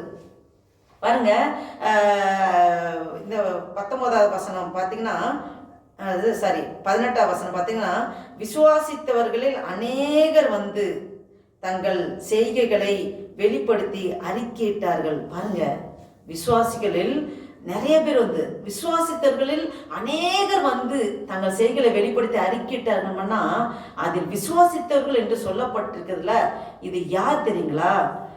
ஏற்கனவே அந்த மாயவித்தை பண்ணி கொண்டிருந்தவர்கள், அந்த குரூப் தான். அவங்க தான் விசுவாசிகளா வராங்க. பாருங்க, 19வது வசனம் பார்த்தீங்கன்னா, மாயவித்தைக்காரராக இருந்தவர்களே அநேகர் தங்கள் புஸ்தங்களை கொண்டு எல்லாருக்கும் முன்பாக சுட்டெடுத்தார்கள். அவைகளின் கிரயத்தை தொகையை பார்த்து 50,000 வெள்ளி காசாக கண்டார்கள். அல்லேலூயா. அப்ப நிறைய ஜனங்கள் இந்த பிசாசு காரியங்களை எல்லாம் செய்துட்டு தோல் சுருளாக இந்த புக்கில் எழுதினா, இந்த தோல் சுருள்களை எழுதி வச்சுப்பாங்கலாம், பயங்கர விலை ஜாஸ்தி. பாருங்க, அவங்க இப்ப நம்ம எல்லாம் அந்த புக்கை வச்சிருந்த எல்லாமே கொண்டு எரிக்கிறாங்க. இப்போ இதெல்லாம் ஒன்றும் இல்லை, ஏசப்பாடைய அந்த மகத்துவத்தை அவங்க தெரிஞ்சுக்கிறாங்க.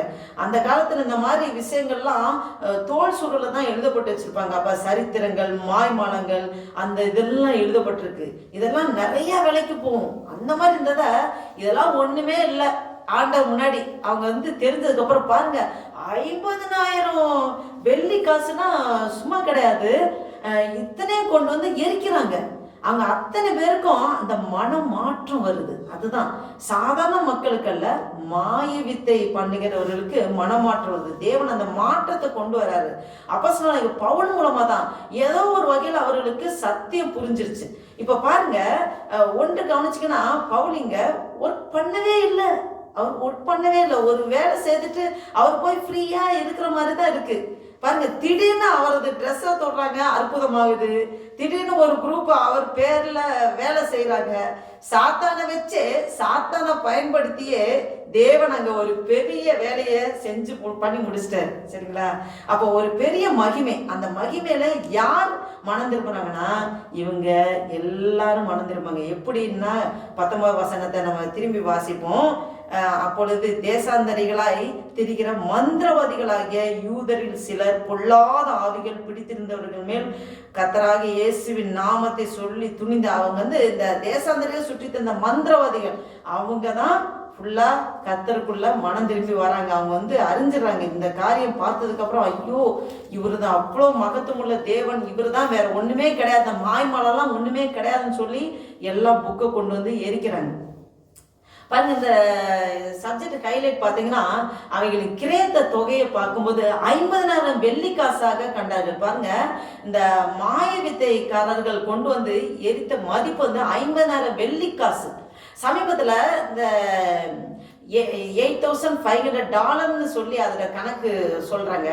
இது வந்து அப்போ உள்ள மதிப்பு வந்து 41 லட்சம் அப்படின்னு சொல்லி பைபிள் ஆராய்ச்சிக்காரங்க சொல்கிறாங்க. இதை எப்படி புரிஞ்சுக்கொள்ளனா, அன்னைக்கு இஸ்ரவேலில் ஒரு நாள் வேலை செஞ்சாக்க ஒரு வெள்ளிக்காசு, ஒரு நாள் வேலை செஞ்சா ஒரு வெள்ளிக்காசு. அப்போ ஒரு நாள் வேலை செஞ்சு வெள்ளிக்காசு எப்படின்னா 50,000 வெள்ளிக்காசு வந்து தேவனுக்கென்று கொடுத்துருக்காங்க. அப்போ எவ்வளோ பெரிய அவங்க வந்து ஒன்றுமே இல்லை, இந்த படம்லாம் ஒன்றுமே இல்லை ஆண்டருக்கு முன்னாடி அப்படின்னு சொல்லி அவங்க ஃபுல்லாக அந்த தேவனுடைய சத்தியத்துக்காக அப்படியே இருக்கிறாங்க. அப்படின்னா அந்த அளவுக்கு விசுவாசிச்சிருக்காங்க. நம்ம எந்த அளவுக்கு கொடுக்குறோன்னு நம்ம இந்த நேரத்தில் ஆராய்ஞ்சு பார்க்கணும். அந்த தேவ பிள்ளை, அந்த மந்திரவாதிகள் அவங்களே இவ்வளோ தூரம் வந்து ஆண்டவருக்காக கொடுக்குறாங்க. அப்போ நம்ம ரெடியாக இருக்கிறோமா, நம்ம எந்த அளவுக்கு கொடுக்குறோம், நம்மளை நாம ஆராய்ஞ்சு பார்ப்போம். இந்த மாய வித்தைக்காரருக்கு தேவனின் சத்தியத்தின் மதிப்பு தெரிஞ்சிருக்கு. ஐயோ ஒன்றுமே இல்லை, தேவனுக்கு முன்பா இதெல்லாம் நத்திங் அப்படின்னு சொல்லிட்டு தான் இது பண்ணுறாங்க. அத்தனை தோல் சுருக்கள் புத்தகங்கள் எல்லாம் எரிச்சாங்க. இதை பற்றி பவுலும் சொல்லியிருக்கிறார். பாருங்க, பிலிப்பியர் 3:16 பார்த்தா, ஆண்டவர் இயேசு கிறிஸ்துவை அறிகிற அறிவிற்காக அவருக்காக எல்லாவற்றையும் நஷ்டம் என்று விட்டேன், குப்பையுமாக எண்ணுகிறேன் அப்படின்னு பவுல் இந்த இதில் அதிகாரத்தில் சொல்லியிருக்காரு. அப்ப இந்த வசனம் மாயவித்தைக்காருக்கு போயிடுச்சு. அதனாலதான் அவர்களது வாழ்நாள் முழுவதும் உழைத்த உழைப்பின் பலனாக அந்த நினைக்கிற அவர்கள் மேன்மை எல்லாவற்றையும் எரிச்சிட்டாங்க. அல்லேலூயா. பாருங்க, இவர்கள் எல்லாம் நமக்கு ஒரு இன்ஸ்பிரேஷன். இவங்க இந்த அளவுக்கு பண்ணிருக்காங்க, அப்ப எந்த அளவுக்கு, அப்ப வந்து இதெல்லாம் நமக்கு, அதுதான் இதெல்லாம் எழுதப்பட்டிருக்கு நம்மளுடைய வேதாமத்துல. அதுபோல தேவ பிள்ளைகளாக நாமும் எல்லாவற்றையும் கொடுக்கிற மனநிலை வரணும். ஏன்னா நமக்கு ஜீவனை தந்ததே அவர் தான், நம்ம நடமாடுறதே அவருடைய கிருபை, எல்லாமே அவர் தான். இந்த அந்நிய தேசத்துல வந்து வேலை செய்து பண்ண இது கொடுத்த ஆசீர்வாதம் எல்லாம் அவருக்கு, எல்லாமே அவருக்கு தான் சொந்தம், எல்லாமே அவருக்கு தான் சொந்தம். பாருங்க, நம்முடைய ஜீவ பலி எந்த அளவுக்கு இருக்குன்னு நம்ம ஆராய்ஞ்சு பார்க்கணும் இது நிமித்தம். அடுத்து பார்த்தீங்கன்னா, நம்முடைய ஆவிக்குரிய வாழ்க்கையை அப்போஸ்தலர் புஸ்தகத்தோடு நம்ம கம்பேர் பண்ணி தான் எப்பயுமே படிக்கணும். ஒவ்வொரு அதிகாரத்தை படிக்கும் போதும் நம்மளோட வாழ்க்கையோடு ஒப்பிட்டு நம்ம பார்க்கணும், கம்பேர் பண்ணி படிக்கணும். அப்போ வந்து அதுக்கு தான் இந்த வரலாறு. இது வந்து இந்த புதிய ஏற்பாட்டில் அப்போஸ்தலர் நடவடிக்கையிலே வரலாறு நமக்கு சொல்லப்பட்டிருக்கு. இந்த ஆதி திருச்சபை எப்படி உருவானது, அப்போ வந்து அவர்கள்லாம் அந்த ஆதி அப்போஸ்தலர்கள்லாம் எப்படி அவங்க விலைக்கரியமா தன்னை ஒப்பு கொடுத்துருக்காங்க ஆண்டவருக்கான்னு சொல்லி இதெல்லாம் நமக்கு சொல்லப்பட்டிருக்கு. அடுத்து 20 பார்த்தனா, இப்போ இவ்வளவு பலமாய் கர்த்தருடைய வசனம் விழித்தெழுந்து மேற்கொண்டது. பாருங்க, பவுலும் மிகப்பெரிய ஊழியத்தை அமைதியா இருந்து ஒரு வேலையை செய்து முடிச்சிட்டாரு. இப்ப 21 பார்த்தீங்கன்னா, இவைகள் முடிந்த பின்பு பவுல் மெக்கதோனியா அகாயா என்னும் நாடுகளில் சுற்றி நடந்து எருசலேமுக்கு போகும்படி ஆவியில் நிர்ணயம் பண்ணி கொண்டு, நான் அங்கே போன பின்பு ரோமாபுரியும் பார்க்க வேண்டியதென்று சொல்லி அப்படின்னு சொல்லப்பட்டிருக்கு. இதுதான் மனசுக்குள்ளே தேவனுடைய பிளான், இன்டென்ஷன் அவருக்கு வருது, ஒரு பிளான், ஆண்டவருடைய தீர்மானம். பாருங்க, இந்த நாடுகள் எல்லாம் போய் எருசலேம் போயிட்டு லாஸ்டா எங்க ஃபைனலா எங்க போகணும், ரோமாபுரிக்கு போகணும்னு சொல்லி. ஏன் அப்போஸ்தலர் பவுலுக்கு ரோமாபுரிக்கு போகணும் அப்படிங்கிற ஒரு எண்ணம் வந்தது அப்படின்னு பார்த்தா, ஐரோப்பா கண்டத்துல பார்த்தீங்கன்னா வடக்கு பகுதியில இத்தாலி, அதெல்லாம் ரோம் இருக்கு. இப்ப பவுல் தெற்கு பகுதியில ஊழியம் செய்து கொண்டிருக்காரு. பாத்தீங்கன்னா, ஏன் பவுலுக்கு ரோமாபுரிக்கு போகணும் அப்படிங்கிற எண்ணம் ஏன் வருதுன்னா, ரோமாபுரிக்கு கர்த்தருடைய வார்த்தை பரவி விட்டால் முழு உலகத்துக்கும் சென்றுவிடும். அல்லேலூயா. ஏன்னா all road leads to Rome அப்படின்னு சொல்லப்பட்டிருக்கு. சரிங்களா? அப்போ வந்து நம்ம கர்த்தர் வார்த்தை அப்படி போய் ரோமபுரி வரைக்கும் போய் எட்டிச்சுன்னா முழு உலகத்துக்கு போயிடும்.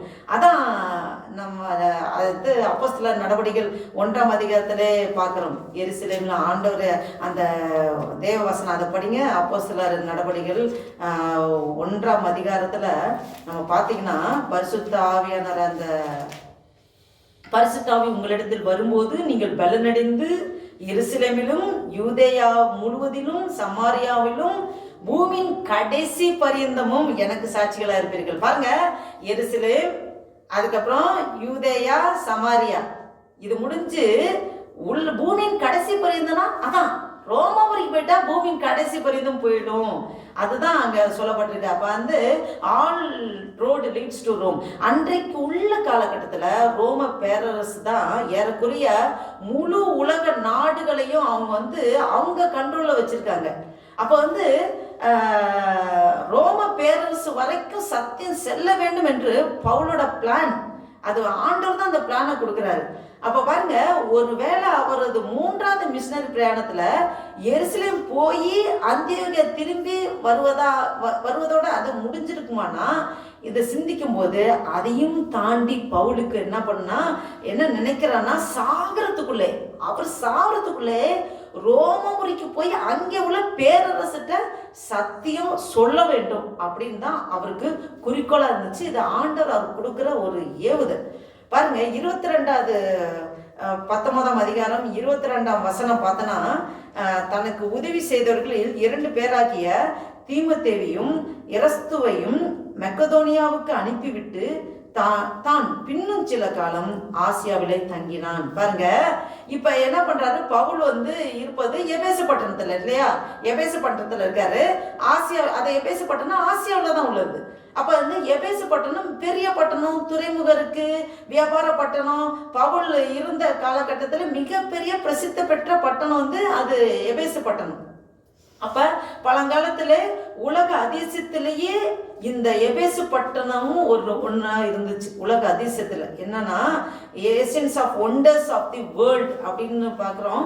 பழங்காலத்துல உலக அதிசயங்கள், பாபிலோனின் தொங்கு தோட்டம், பிரமிடு, இதெல்லாம் 7 அதிசயங்களும் ஒரு அதிசயமா அந்த எபேசு பட்டணத்துல ஒண்ணு இருந்துச்சு. அந்த எபேசு பட்டணத்து ஜனங்கள் அவர் காவல் தெய்வமாக நினைக்கக்கூடிய தியானால் அப்படின்னு சொல்லப்படுற அப்ப டயானா கோயில் ஒரு மிகப்பெரிய அளவுல அந்த அங்கதான் இருந்துச்சு, கட்டியிருக்காங்க அந்த எபேசு பட்டணத்துல. அப்ப இப்ப பவுலுக்கு எபேசுவிலே ஒரு ஊழியம் முடிஞ்சிருச்சு, உடனேயா போகலாம். ஆனா பரிசுத்த ஆவியானவர் உந்துதலின் நிமித்தமாக அவர் தீமோத்தேயு எரஸ்துவையும் நீங்க மக்கெதோனியாவுக்கு போங்க, நான் கொஞ்ச காலம் இங்கே இருக்கேன் அப்படின்னு சொல்றாரு என்று சொல்லி எபேசு பட்டணத்தை தொடர்ந்து தனது ஊழியத்தை அவர் செய்யறாரு. எபேசுல தான் என்னென்ன பார்த்தீங்கன்னா, சிமர்னா, பெர்கமு, தேத்திரா, சர்தை, பிலதெல்பியா, லவோதிக்கேயா, இந்த 7 பட்டணங்களும் அங்க ஐரோப்பா கண்டத்துல தான் இருந்துச்சு. பாருங்க, பவுல் இந்த டைம்ல ஊழியம் செய்த போதுதான் இந்த 7 சபைகள் 7 பட்டணங்களில் உருவானது. இந்த டைம்ல தான் பாருங்க, பாத்தீங்கன்னா இது அப்படின்னு சொல்லி ஆராய்ச்சியாளர்கள் சொல்றாங்க. இப்போ இந்த டயானா கோயில் ரோமாபுரி வரைக்கும் பிரசித்தி பெற்று பெரிய கோயிலா இருந்திருக்கு. அப்ப அந்த கோயிலோட அளவு அது பைபிள் ஆராய்ச்சியில் சொல்றாங்க, இதோட நீளம் 435 அடியும், அகலம் 220 அடி, உயரம் 60 அடி உயரம். தூண்கள் 127 தூண்கள் இருந்துச்சு. அப்போ முன்னாடி அந்த என்ட்ரன்ஸ் பகுதியிலேயே 36-37 தூண்கள் இருந்துச்சு. அப்போ எல்லாம் பெரிய பெரிய தூண்களா இருந்திருக்கு. அப்ப பாருங்க, இது இப்படி இருக்கிறத பிரமாண்டமா கட்டி வச்சிருங்க. இதை தான் பார்த்து உலக தேசத்துல ஒன்னா இந்த டயானா டெம்பிளை சொல்றாங்க. இந்த கோயில் முன்னாடியே டயானோட சிலை, ஒரு பெரிய சிலை ஒன்று வச்சிருக்காங்க. அப்போ இது மட்டும் இல்லை, இது மாதிரி சின்ன சின்ன சிலைகள்லாம் செய்து ஊர்ல வியாபாரம் பண்ணிட்டு அப்படிலாம் பண்ணாங்க. இப்போ நீங்க பாத்தீங்கன்னா ஹிந்து கோயில் சைட்லாம் பாத்தீங்கன்னா அந்த ஸ்ட்ரீட்ல போறது நெடுக்க கடைகள்லாம் இருக்கும். அதை பூஜை பண்றதுக்கு அதுக்குள்ள காரியங்கள், பெரிய கோயிலும் அதை டெமோ சின்னதா செஞ்சு வச்சிருப்பாங்க. கோயிலோட அந்த சிலைகள் அதெல்லாம் செஞ்சு வியாபாரம் பண்ணுவாங்க. அது ஒரு பிசினஸா பண்ணிட்டு இருப்பாங்க. பாருங்க, இந்த மாதிரி இந்த டயானா கோயிலோட அந்த பயங்கரமா பிரமாண்டமா கட்டி வச்சிருக்காங்க. அது சின்ன சின்னதா அப்படியே கட்டி அதையும் சேல்ஸுக்கு இது பண்ணி அப்படி வியாபாரம் பண்றவங்களாம் இருக்காங்க அந்த பட்டணத்துல. ஜனங்களுக்கு நல்லா அது விலை கொடுத்து வாங்குறதுக்கு வியாபாரிகள் அங்க இருந்து பண்ணிட்டு இருப்பாங்க. பாருங்க, இந்த நம்ம ஊர்ல இப்ப பாத்தீங்கன்னா அந்த மாதிரிதான், இந்த மாதிரி நீங்க விக்கிரக கோயில் பாத்தீங்கன்னாலே நிறைய அங்கெல்லாம் பார்க்கலாம். இன்னும் தாஜ்மஹால் பாத்தீங்கன்னா, தாஜ்மஹால் சின்ன டைப்ல தாஜ்மஹால் செஞ்சு அந்த மாதிரிலாம் இது பண்ணாங்களே. இதெல்லாம் அந்த மாதிரி தான் அங்கே பிஸ்னஸ் அது போயிட்டுருக்கு பாருங்க. இது மட்டும் இல்லை, மிகப்பெரிய கோயில்களை ஒட்டி அது கடைகள் இருக்கும், நிறைய பொருட்கள் இருக்கும், கோயில் நிமித்தமாக பூஜை பொருட்கள்லாம் விற்பாங்க, எல்லாம் அந்த மாதிரி பிஸ்னஸ் எல்லாம் போயிட்டுருக்கு. பவுல் வந்து இப்போ என்ன பண்ணுறாரு, இந்த மாதிரி நிறைய பேர் இந்த டயனா கோயிலை பார்க்க வராங்க. என்னன்னா வேற வேற ஊர்ல இருந்தெல்லாம், ஏன்னா இது வந்து உலக அதிசயத்துல ஒண்ணு, எபேசு பட்டணத்துல இது பயங்கர பிரமாண்டமான டெம்பிள்னு எங்கெங்கிருந்தெல்லாம் இங்க பார்க்க வருவாங்களாம். அப்ப இது தெரிஞ்சுதான் பவுல் என்ன பண்றாரு, அவர் திரும்பவும் அவர் அங்கேயே தங்குறாரு. இதை வந்து எபேசுல 3 வருஷமா அவங்க தங்கி இருக்கிறாரு. தங்கி இப்ப வந்து ஏன் பவுல் வந்து எபேசு பட்டணத்துல இங்க தங்கி இருக்காருன்னு பார்த்தா, இவர் இருந்த காலப்பகுதியில மே மாதம் காலப்பகுதி, அந்த பகுதியில தான் டயனாவுக்கு ஒரு பெரிய திருவிழா எடுக்க போறாங்க. அப்போ வந்து பெருசா கொண்டாடுவாங்க திருவிழால. அப்ப திருவிழா பெருசா கொண்டாடுவோம், உலகங்களும் இருக்கிற மக்கள்லாம் வருவாங்க. அப்ப இந்த டைம் தான் எல்லாம் வருவாங்க. அப்போ வந்து கரெக்டா இவர் ஊழியம் செய்யறதுக்கு வசதியா இருக்குன்னு சொல்லி தான் அவர் அங்க அந்த இடத்துல தங்குறாரு.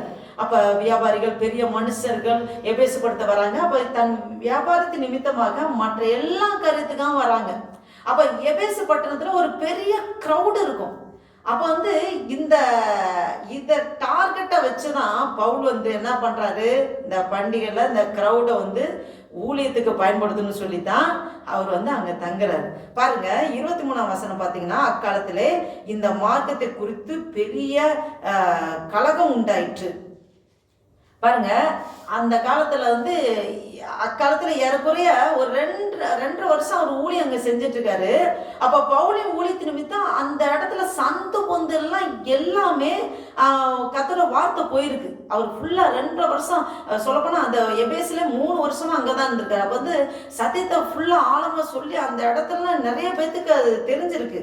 அப்ப வந்து அக்காலத்துல அந்த மார்க்கத்தை குறித்து பெரிய கலகம் உண்டாயிட்டுன்னு சொல்லி பாக்குறோம். பாருங்க, பவுலின் ஊழியத்து நிமித்தம் பாருங்க ஆச்சரியம் என்னன்னா, without cellphone, without TV, media, சத்திய வசனம் ஃபுல்லா இடத்துல பரவி இருக்கு.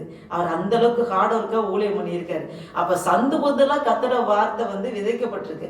பாருங்க, இந்த அளவுக்கு பவர்ஃபுல்லா அவர் வந்து அந்த இடத்துல ஊழியம் பண்ணிட்டு இருக்காரு. இப்ப எல்லாமே இப்ப கலகம் உண்டாற அளவுக்கு ஆயிடுச்சு. என்னன்னாக்கா என்ன நடக்குன்னா, ஒரு சத்தியம் சொல்லி முடிச்சதுமே ஒரு பெரிய கலகம் வருது. பவுல் போகிற இடம்லாம் கலகம் தான். பவுல் போகிற இடம்லாம் பிரச்சனை தான். ஏன்னா ஒரு குரூப் மக்கள் ஏற்றுக்குவாங்க, ஒரு குரூப் மக்கள் அவங்களுக்கு எகென்ஸ்டாக தான் இருப்பாங்க.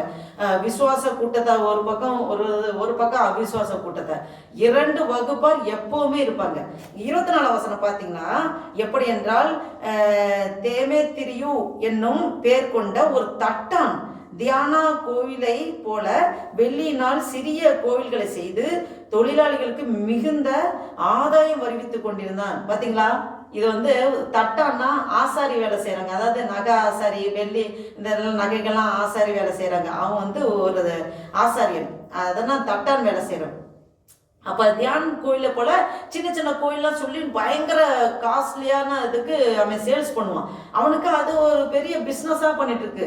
காஸ்ட்லி ரேட்ல அவன் விற்பான். நல்லா அவனுக்கு வந்து பிஸ்னஸ் அமோகமா போயிட்டு இருந்தது. இந்த எபேசு ஜனங்களுக்கு இந்த டயானா சிலை மீது மிகுந்த ஈடுபாடு, பக்தி. இப்படிப்பட்ட சூழ்நிலை தான் அவன் தேமேத்திரியு பெரிய அளவுல பிஸ்னஸ் பண்ணி கொண்டிருக்கான்.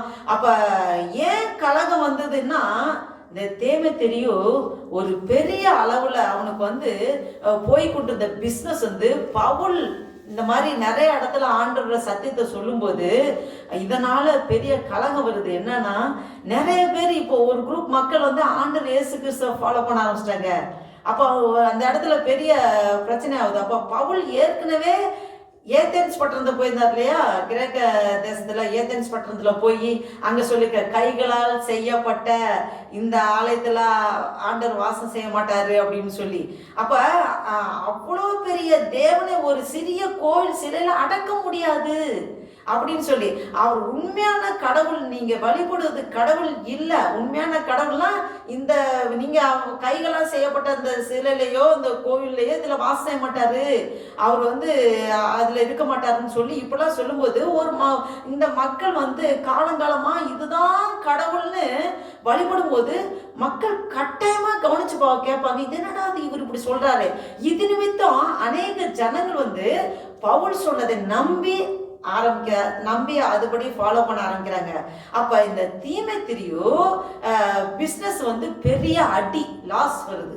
என்னடா இது இப்படி ஒருத்த இப்படி பிரச்சனை பண்ணிட்டு இருக்கானே, எல்லாம் நிறைய பேர் இவங்க சொல்றதை கேட்டு இப்படி ஃபாலோ பண்ணிருக்காங்க, கோயில்ல பிசினஸ் குறையுது, அவனுக்கு பிசினஸ் லாஸ் ஆகுது. அதான் பெரிய இது பாருங்க. 25வது வசனம் பார்த்தீங்கன்னா, இவர்களையும் இப்படிப்பட்ட தொழில் செய்கிற மற்ற வேலையாட்களையும் அவன் கூடி வர செய்து, மனுஷர்களே இந்த தொழிலினால் நமக்கு நல்ல பிழைப்பு உண்டாயிருக்கிறது என்று அறிவீர்கள். பாருங்க, இவன் இப்ப இந்த தொழில் செய்யறான்ல, இவன் கூட்டம் கூடி பவுலுக்கு விரோதமா பிரச்சனை உண்டு பண்றான். இப்ப பாருங்க, அவன் அந்த பிசினஸ் பண்ற ஆட்கள்லாம் கூட்டம் கூடி இப்ப எப்படியாவது ஒரு ஆளை திரட்டி, ஒரு குரூப்பா மக்களை திரட்டி இவனை எப்படியாவது இது பண்ணணும், இது பிரச்சனை உண்டு பண்ணணும்னு சொல்லி. ஏன்னா அவன் பிசினஸ் லாஸ் ஆகுது, அவனுக்கு அதுதான் குறி. 26 வசனம் பார்த்தா, இப்படி இருக்க கைகளினால் செய்யப்பட்ட தேவர்கள் அல்லவென்று இந்த பவுல் என்பவன் சொல்லி எபேசுவிலே மாத்திரமல்ல கொஞ்சம் குறைய ஆசியா எங்கும் அநேக ஜனங்களுக்கு போதித்து அவர்களை வசப்படுத்தி கொண்டான் என்று நீங்கள் கண்டும் கேட்டும் இருக்கிறீர்கள் அப்படின்னு சொல்லி இவன் சொல்றான். பாருங்க, பவுலின் ஊழியம் 2 விதமா இருந்துச்சு. யூதர் மத்தியில ஊழியம் செய்தால், யூதர் மத்தியில எப்படி கைகளால் ஆலயத்துல தேவன் கூடியிருக்கிறது வாசம் செய்ய மாட்டார் அப்படின்னு சொல்லியா பிரசங்கம் பண்ணுவாரு? இல்ல, யூதர்களுக்கு நல்லா தெரியும், யூத மக்களுக்கு தேவன் யார் என்று நல்லா தெரியும். அப்ப யூத மக்களிடம் பேசும்போது இயேசுவே கிறிஸ்து அப்படின்னு சொல்லி அவர் பேசுவார். புறஜாதிகள் மத்தியில பேசும்போது நம்ம உண்டாக்கினார பிதாவாகிய தேவனை குறித்து பவுல் பேசுவார். பாருங்க, எங்கே எப்படி என்ன பேசணுங்கிறத நம்ம முதல்ல புரிந்து கொள்ள வேண்டும். பவுல் நல்லா அறிந்திருந்தார், நாமும் அப்படிதான். பலிபீடத்துல சத்தியம் பேச வரும்போது என்ன பேசணும், என்னது நம்ம அந்த என்ன ஆப்டா அதுல உள்ளதுதான் பேசணும். நம்ம தெரியாம எந்த இடத்துல நம்ம தெரியாம பேசக்கூடாது. நம்ம தெரிஞ்ச பவுல் ஞானமா பேசினார். ஞானமா எப்படிப்பட்ட ஜனங்களுக்கு எப்படி பேசணும் அது நல்லா அவர் புரிஞ்சு வச்சிருந்தார். இப்ப பாருங்க, கலகம் வந்துருச்சு, இது தேவனுடைய சித்தம். இந்த கலகம் வந்தது கூட தேவனுடைய சித்தம். பாருங்க, எபேசு பட்டணத்து ஜனங்கள் சாதாரணமா ஜனங்கள் அல்ல, அவங்க பயங்கர கோபக்காரங்க, பயங்கரமா அவங்க அடிச்சு கொன்றுவாங்க. அப்படிப்பட்ட எபேசு ஜனங்கள் பாருங்க, அவர்களுக்கு எகென்ஸ்டாக இப்ப வந்துட்டாங்க. இப்ப உடனடியா அவங்கள அடிச்சு கொன்றுவாங்க. அவங்களுக்கு எகென்ஸ்டா யாராவது வந்தாங்க வச்சுங்க, பிடிச்சி அடிச்சு கொன்றுவாங்க. அந்த மாதிரி இந்த எபேசு ஜனங்களுடைய மைண்ட் மென்டாலிட்டி அவங்களோட இது. ஆனா இந்த எபேசு மக்கள் ரோமர்களுக்கு கீழ்ப்படிந்து இருந்தனால அவர்களின் சட்ட திட்டங்களுக்கு அவர்கள் கொஞ்சம் கட்டுப்படுத்தி இருந்தாங்க. இந்த ரோமர்கள் என்ன கடுமையா சட்ட திட்டங்கள் எல்லாம் அவங்க போடப்பட்டிருந்த ரோமர்கள். அதனால ரோமர்கள் கீழே அவங்க இருந்தனால அவங்க ரொம்ப அவங்களுடைய அதிகாரத்தை அதிகமா காமிக்காம கொஞ்சம் அவங்களுக்கு கீழ்ப்படிஞ்சுதான் அவங்க இருந்தாங்க. இப்ப இந்த இடத்துல ஒரு பெரிய கலகம் உண்டாயிடுச்சு, பவுல் மூலமா உண்டாயிருக்கு. இப்ப பாருங்க, 26ஆம் வசனம் 27ஆம் வசனம் பாத்தீங்கன்னா, இப்படி இருக்க கைகள்லாம் செய்யப்பட்ட தேவர்கள் அல்லவென்று இந்த பவுல் என்பவன் சொல்லி எபேசுவிலே மாத்திரமல்ல கொஞ்சம் குறைய ஆசியா எங்கும் அநேக ஜனங்களுக்கு போதித்து அவர்களை வசப்படுத்தி கொண்டான் என்று நீங்கள் கண்டும் கேட்டும் இருக்கிறீர்கள். இதனால் நம்முடைய தொழில் அற்று போகும்படியான அபாயம் நேரிடுகிறதும் அல்லாமல் மகாதேவியாகிய தியானாளுடைய கோவில் எண்ணமற்று போகிறதற்கும் ஆசியா முழுமையும் பூச்சக்கரமும் சேவிக்கிற அவளுடைய மகத்துவமும் அழிந்து போகிறதுக்கும் ஏதுவா இருக்கிறது என்றான். பாருங்க எப்படி சொல்றான், ஒரு குரூப் ஆஃப் மக்களை சேர்த்து அவனுக்கு அவனது தொழில் அபாயம், தொழில் வந்து நஷ்டப்பட்டு போதேன்னு தான் அவனுக்கு ஒரு இது பாருங்க. கோவில் மதிப்பே இல்லாம போயிடுச்சு. பூச்சக்கரம் என்றால் என்னன்னா அந்த ஏரியா எல்லாம் அந்த காலத்திலே இந்த கோவிலை பல அடுக்குகளாக தூண்களாக கட்டி, அதாவது இந்த கடவுள் என்றால் இந்த உலகத்தை விட பெரிய கடவுள், அதாவது கடவுள்லாம் இந்த உலகத்தை விட பெரியவரா இருப்பாங்கன்னா அந்த ஐடியாலாம் இருக்கு. அப்ப மனுஷனால எந்த அளவுக்கு முடியுமோ அந்த அளவுக்கு உயரமா கட்டி அந்த அளவுக்கு இது பண்ணால அது பெரிய என்னமோ உலக அதிசயங்கள் ஒன்றா வைக்கிற மாதிரி அவங்களுக்கு தெரிஞ்சிருக்கு. அப்போ இவ்வளவு பெரிய தேவன் அப்படின்னு சொல்லி அவங்களா கட்டி அவங்களுக்கு முடிகிற அளவுக்கு ஹைட்டுக்கு உயர்த்தி வச்சு அப்படி இது பண்றானுங்க. அப்ப 27ஆம் வசனம் பாத்தீங்கன்னா, இதனால் நம்முடைய தொழில் அற்று போகும்படியான அபாயம் நேரிடுகிறதும் அல்லாமல் மகாதேவியாக தியான கோயில் எண்ணமற்று போகிறதுக்கும் ஆசியா முழுமையும் பூச்சக்கரமும் சேவிக்கிற அவருடைய மகத்துவம் அழிந்து போகிறதுக்கும் ஏதுவா இருக்கிறது என்றான். அப்ப ஆசியா முழுமையும் பூச்சக்கரமும் சேவிக்கிற அவருடைய மகத்துவம் அழிந்து போகிறதுக்கு ஏதுவா இருக்கு அப்படின்னு சொல்லி இந்த ஜனங்களை பவுலுக்கு விரோதமாகவும் பவுல் சொன்ன சத்தியத்துக்கு விரோதமும் தூண்டி விடுறான். அப்ப உண்மையாகவே இவனுக்கு கூடியிருந்த அந்த வியாபாரிகளுக்கு என்ன இல்லைன்னா, அந்த கூடியிருந்த வியாபாரிகளுக்கு இந்த தீமைத்தெரிவுக்குள்ள எண்ணம் கிடையாது. அவனுக்கு அந்த பிஸ்னஸ் லாஸ் ஆகுது. அப்ப அவன் மட்டும் தனியா போராட முடியாதுன்னு அந்த தொழில் செய்யறவங்கலாம் கூட்டம் கூடி அவங்களுக்கு எண்ணங்களுக்கு தூண்டி விடுறான். அந்த மாதிரி இவன் தான் அவங்களுக்கு எல்லாம் லீடரா இருக்கான். அப்ப இவனது மெயின் பிஸ்னஸ் கட் ஆகுது. அப்ப வந்து இவன் நிறைய பேரை கூட்டி சேர்த்து பவுலுக்கு விரோதமா தூண்டி விடுறான். இது நிமித்தமாக என்ன ஆனது தெரியுங்களா? எல்லாம் தியானால் தான் பெரிய கடவுள் அப்படின்னு நினைச்சிட்டு இருந்த அந்த காலகட்டத்துல பவுல் வந்து இது கடவுளே இல்லை என்று சொல்லும்போது ஒரு சிலர் நம்பி வந்துட்டாங்க. அவர்களின் நிமித்தம் எபேசிலே ஒரு விதமான கலகம் உண்டாயிற்று. பாருங்க, இதனால தேவன் வந்து எபேசிலே பவுலை அழகா சேவ் பண்றாரு. பாருங்க, அடுத்து 28வது வசனம் பாத்துங்க. இதை கேட்டபோது கோபத்தால் நிறைந்து எபேசியருடைய தியானாலே பெரியவள் என்று சத்தமிட்டார்கள். அவர்கள் எல்லாம் வைராக்கியம் காமிக்க ஆரம்பிச்சிட்டாங்க. ஓ, என்னதான் இது கடவுள் இல்லைன்னு சொல்றாங்க அப்படின்னு சொல்லி உடனே எல்லாம் தியானம் தான் பெரிய கடவுள் வந்து சத்தமிடுறாங்க. அப்ப 29வது வசனம் பாருங்க. பட்டணம் முழுவதும் கலகத்தினால் நிறைந்தது. பவுலுக்கு வழித்துணையாய் வந்த மக்கதோனியராகிய காயுவையும் அரிஸ்தர்க்குவையும் அவர்கள் இழுத்து கொண்டு ஒருமனப்பட்டு அரங்க சாலைக்குள் பாய்ந்தோடினார்கள். பாருங்க, இந்த பட்டணம் முழுவதும் கலகத்தினால் நிறைஞ்சிச்சு. பவுல் என்பவன் ஒரு தனி மனிதனின் தாக்கம் ஒரு சிட்டியே கலங்க பண்ணிருக்க ஒரு தனி மனுஷன். அவர் வந்து இந்த எபேசு பட்டணத்திலேயே ஃபுல்லா அந்த இடத்துலயே ஒரு பெரிய தாக்கத்தை உண்டு பண்ணிட்டார். அப்ப உலகத்தை கலக்கர்கள் இங்கேயும் வந்திருக்காங்கன்னு சொல்லப்பட்டபடி ஒரு உலகத்தை கலக்கிறதா தான் அவர் இருந்திருக்காரு. ஒரு கட்டத்துல பவுலை பிடிக்கிறதுக்கு பிளான் பண்றாங்க. தேடியும் பவுலை ஒரு இடத்துல ஆண்டவர் பவுலை சேஃபா வச்சுட்டு ஒரு இடத்துல கண்டுபிடிக்க முடியல. பாருங்க, 29வது வசனத்துல பாத்தீங்கன்னா, பட்டணம் முழுவதும் கலகத்தினால் நிறைந்தது.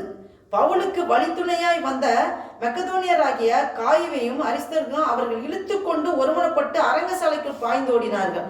பாருங்க, இப்ப பவுலு கூட வந்த 2 பேரும் மாட்டிட்டாங்க. இப்ப பவுல் வந்து தப்பிச்சிட்டாரு. தீமைத்தெரிய நிமித்தமாக அந்த 2 பேரும் மாற்றிக்கொண்டாங்க. அவங்க என்னன்னாக்க இந்த அரங்கசாலைக்கு அவங்க கொண்டு போறாங்க. அரங்கசாலைக்கு அது வந்து தீமைத்தெரிய வந்து ஒரு தட்டம், அவன் இரும்பு வேலை செய்கிற ஆசாரி. பாருங்க, இவனை குறித்து இன்னொரு வசனம் ஒண்ணு சொல்லப்பட்டிருக்கு. இந்த தீமைத்தெரிய என்னன்னா, ஒருவேளை இந்த தீமைத்தெரிய பிற்காலத்துல திருந்திருக்கலாம் அப்படின்னு சொல்லி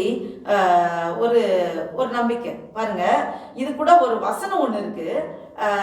3 யோவான் 1ஆம் அதிகாரம் 12ஆம் வசனத்தை பார்த்தா, இந்த தீமைத்தெரியோ எல்லாராலும் நற்சாட்சி பெற்றதும் அல்லாமல் சத்தியத்தாலும் நற்சாட்சி பெற்றவன் நாங்களும் சாட்சி கொடுக்கிறோம் என்று எங்கள் சாட்சி மெய்யென்று அறிவீர்கள்னு ஒரு வசனம் சொல்லப்பட்டிருக்கு. இது வந்து இப்ப இல்ல, இந்த பவுலுக்கு அப்புறம் யோவான் காலத்துல பிற்காலத்துல இந்த தேமேத்திரி வந்து அவன் ஒரு தடவை அவன் ஃபுல்லா மனம் மாறி கர்த்தருக்கு பிரியமானபடி அவன் இருக்கிறான்னு ஒருவேளை ஒரு நம்பிக்கை தான், இந்த வசனம் தான் அவனை தான் குறிக்கதா இருக்குன்னு சொல்லி ஒரு ஆராய்ச்சியாளர் சொல்லப்படுறாங்க.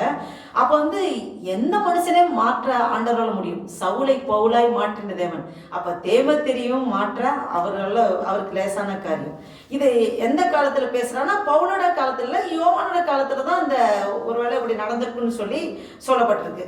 பாருங்க, இப்ப வந்து ஒரு நேரத்துல 5000 பேரை கூடுகிற ஒரு இதுதான் அந்த அரங்கசாலை எப்படின்னா, இந்த 2 பேர் மாட்டிட்டாங்க, அவங்கள வந்து அரங்கசாலைக்கு கொண்டு போயிட்டாங்க.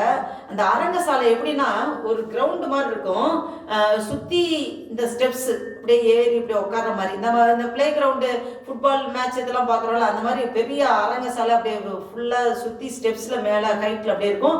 அப்படி உட்காந்து 50,000 பேர் உட்கார மாதிரி ஒரு அரங்கசாலை. அப்போ அங்கே என்ன நடக்கும்னா மிகப்பெரிய கலை நிகழ்ச்சி நடக்கும், விளையாட்டு பொழுதுபோக்கு நிகழ்ச்சிகள் அந்த மாதிரிலாம் அந்த இடத்துல நடக்கும். குதிரை ஏற்றம், காளை அடக்கிறது, இந்த மாதிரி காரியங்கள்லாம் நடக்கும். அப்போ அந்த ஆடிட்டோரியம் சுற்றி பார்க்கிறவர்கள் ஸ்டெப் பை ஸ்டெப் உட்கார மாதிரி அந்த மாதிரி ஒரு அமைக்கப்பட்டிருக்கு. ஒரு பெரிய கிரிமினலுக்கு தண்டனை கொடுக்கறனாலும் அங்கதான் கொடுப்பாங்க. பார்த்தா சிங்கத்தை திறந்து விட்டுருவாங்க, அது கடிச்சு கொதறி சாப்பிடும். அப்ப அந்த கிரவுண்டுக்குள்ள விட்டுருவாங்க.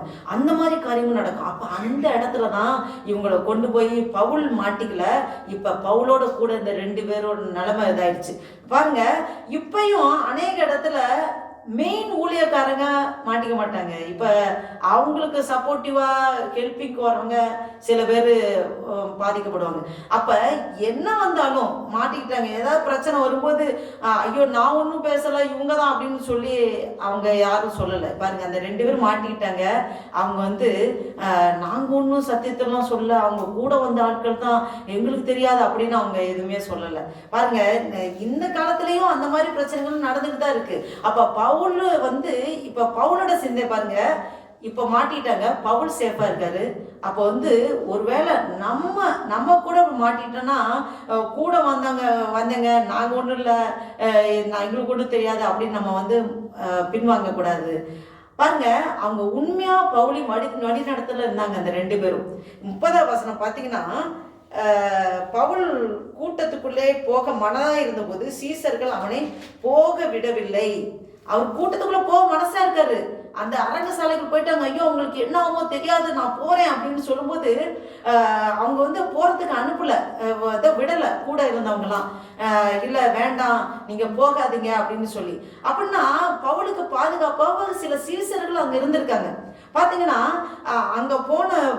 அங்க போனா பிரச்சனை ஆயிடும், நீங்க போகாதீங்கன்னு தடுத்து நிறுத்துறாங்க. பாருங்க, இந்த மாதிரி யார் செய்திருப்பாங்க அப்படின்னு சொன்னாக்க, இந்த நம்ம ஒரு வசனம் ஒண்ணு இருக்கு, ரோமர்ல 16ஆம் அதிகாரம் 3ஆம் வசனம் பார்த்தீங்கன்னா, கிறிஸ்து இயேசுவுக்குள் என் உடன் வேலையாட்களாகிய பிரிஸ்கில்லாலையும் ஆக்கிலாவையும் வாழ்த்துங்கள்னு சொல்லி சொல்லப்பட்டிருக்கு. முதலில் இந்த தம்பதிகள் வந்து அறிமுகப்படுத்தும் போது ஆக்கிலா பிரிஸ்கிலான்னு சொல்லுவாங்க. அதுக்கப்புறம் சத்தியத்துக்குள்ள வந்து ஊழியத்துக்குள்ள வந்து ஆரம்பிக்கும் போது முதல்ல வந்து பிரிஸ்கிலாவை கொடுங்க, பிரிஸ்கிலா ஆக்கிலன். ஏன்னா சத்தியத்துக்காக ரொம்ப தீவிரமா இன்னும் ஆழமா வைராக்கியமா இருந்தது பிரிஸ்கிலா, ரொம்ப ஆழமா இருந்தது. அதனால அந்த பேர் போடும்போது பிரிஸ்கிலா ஆக்கிலான்னு போடுற மாதிரி தான் ஒவ்வொரு சின்ன எழுத்தின் உறுப்பு கூட மாறும்போது கூட அதுக்கு ஒரு அர்த்தம் உண்டு. பாருங்க, அந்த அளவுக்கு பிரிஸ்கிலா ஆக்கிலான்னு சொல்லி இங்க சொல்லப்பட்டிருக்கு. அங்கேயும் பிரிஸ்கிலா தான் முதல்ல சொல்லப்பட்டிருக்கு. ஆக்கிலா பிரிஸ்கிலா கணவன் மனைவி. அவங்க இருந்தபோது அவங்க வந்து சத்தியத்துல அதிகமா வைராக்கியத்தோட அவங்க இருந்தாங்க. இப்ப ரோமர்ல வந்து 16ஆம் அதிகாரம் 4ஆம் வசனத்தை பார்த்தா, அவர்கள் என் பிராணனுக்காக தங்கள் கழுத்தை கொடுத்தவர்கள்னு சொல்லப்பட்டிருக்கு. அவர்களை பற்றி நான் மாத்திரமல்ல, புறஜாதிகள் உண்டான சபையார் எல்லாரும் நன்றி அறிந்து உள்ளவராய் இருங்கன்னு சொல்லி. இந்த மாதிரி ஒரு பெரிய கொடுமை நடக்கும்போது அவர் வந்து பாருங்க, அவங்க வந்து கூடவே தான் இருக்கிறாங்க, ஆக்கிலா பிரிஸ்கிலா. அப்ப வந்து இந்த பிரச்சனை நடக்கும்போது அவங்க என்ன சொல்லியிருப்பாங்க, நீங்க போகாதீங்க, நீங்க அங்க போனா பிரச்சனை ஆயிரும், அரங்கசாலைகள். அவங்க 2 பேரும் மாட்டிட்டாங்க. பவுல் இல்ல நான் போயாகணும் அப்படின்னோடனே, அப்ப அவர் போகணும், போகாம தடுக்கிறாங்கன்னா நாங்க போறோம் அப்படின்னு சொல்றதான். கழுத்தை கொடுக்குறாங்கன்னா பிராணன், அவங்களுக்காக பவுலுக்காக ஜீவனே கொடுக்கறது கூட அவங்க வந்து ஆயத்தமாக இருந்தாங்க. அந்த மாதிரி தான் அந்த பவுலோட விசுவாசத்தில் அந்த கூடவே ஆக்கிலா பிரிஸ்கிலா கூட இருந்தாங்க. பாருங்க, ஆசியா நாட்டு தலைவரில் அவனுக்கு சிநேகிதராக இருந்த சிலரும் அவனிடத்தில் ஆள் அனுப்பி அரங்க சாலைக்குள் போக வேண்டாம் என்று எச்சரித்தார்கள். பாருங்க, இது பவுலுக்கு பெரிய பெரிய இடத்துலலாம் ஒரு இது இருக்கு, சப்போர்ட் இருக்கு. அவங்க வந்து கிரேக்கர் எல்லாரும் ஜபாலை தலைவனாகிய ஆசியா நாட்டு தலைவரில் அவனுக்கு சிநேகிதராக இருந்த சிலரும் அவனிடத்திற்கு ஆள் அனுப்பி, அதான் ஆசியா நாட்டு தலைவர்கள் முதற்கொண்டு பவுலுக்கு சப்போர்ட்டிவா இருக்காங்க. ஆண்டவர் அங்கங்க ஆட்களை ஏற்படுத்தி வச்சிருக்காரு. நீங்க வந்து அரங்கு சாலைக்கு போக வேணாம், ஏன்னா ஆண்டவருடைய சித்தமே அதான். பவுலை தடுத்து நிறுத்துறாரு. அப்ப கூட்டத்துக்குள்ளே அமளி உண்டாகி சிலர் இப்படியும் சிலர் அப்படியுமாக பேசினார்கள். தாங்கள் கூடி வந்த காரணம் இன்னதென்று அவருக்கு தெரியாது, அவர்களுக்கு தெரியவே இல்லை. பாருங்க, தீமோத்தேயுதான் ஆட்களை சேர்த்து ஒரு பெரிய குரூப்பை உண்டாக்கி பெரிய கலவரத்தை உண்டு பண்றாங்க, பிரச்சனையை உண்டு பண்ண வைக்கிறாங்க. இப்ப கூட்டத்தில் வந்துட்டாங்க, எல்லாரும் கத்தும் போது எல்லாம் கூட்டம் கூடி எல்லாம் கத்துறாங்க. இப்ப இந்த காலத்துல பாத்தீங்கன்னா பிரச்சனை இருக்குன்னா அப்படியே கூட்டம் கூடி கத்துவாங்க. எதுக்குடா கூட்டுற, என்ன பிரச்சனைன்னா அவனுக்கு தெரியவே தெரியாது. பாருங்க, இங்க பார்த்தா இந்த கூட்டத்தில் அமளி உண்டாகுது. சிலர் இப்படி பேசுறாங்க, சிலர் அப்படி பேசுறாங்க. என்னடா, என்ன கூடி வந்தது காரணம் என்ன அவங்களுக்கே தெரியல. இன்னதென்று சிலருக்கு தெரியாது இருந்த. அப்ப யூதர்கள்ல வந்து அலெக்சாந்தர் என்பவனை முன்னிகர தள்ளுகையில் அந்த கூட்டத்திலே சிலர் அவனை முன்னே இழுத்து விட்டார்கள். அலெக்சாந்தர் கையமர்த்தி ஜனங்களுக்கு உத்தரவு சொல்ல மனதாயிருந்தான். இந்த அலெக்சாந்தர் பார்த்தீங்கன்னா யாருன்னு பார்த்தீங்கன்னா, அலெக்சாந்தர் வந்து ஒரு அந்த இதில் மேயர் மாதிரி, சரிங்களா? அப்ப வந்து அவர் வந்து யூதன்னு தெரிஞ்ச போது எபேசுடைய தியானாலே பெரியவள் 2 மணி நேரம் அவங்க வந்து எல்லாம் அங்க பயங்கர கிரௌடு சத்தம் போட்டு கத்துறாங்க. ஏன்னா அந்த சமாதானப்படுத்த வந்த அவன் பெரிய தலைவரா மேயரா வர்றதே ஒரு யூதனா இருக்காங்க. அப்ப யூதன்னா அப்ப தியானங்களுக்கு இந்த கோயிலுக்கு விரோதமா தான் பேசுவாங்கன்னு சொல்லி இவங்க எல்லாம் பயங்கரம், இந்த குரூப்பா மக்கள் பயங்கரமா ஆர்ப்பரிச்சு இது பண்றாங்க. தியானாலே பெரியவள் 2 மணி நேரம். அப்ப பட்டணத்துக்கு சம்பிரதியானவன் ஜனங்களை அமர்த்தி, எபேசியருடைய பட்டணம் மகா தேவியாகிய தியானாளுக்கும் வானத்திலிருந்து விழுந்த சிலைக்கும்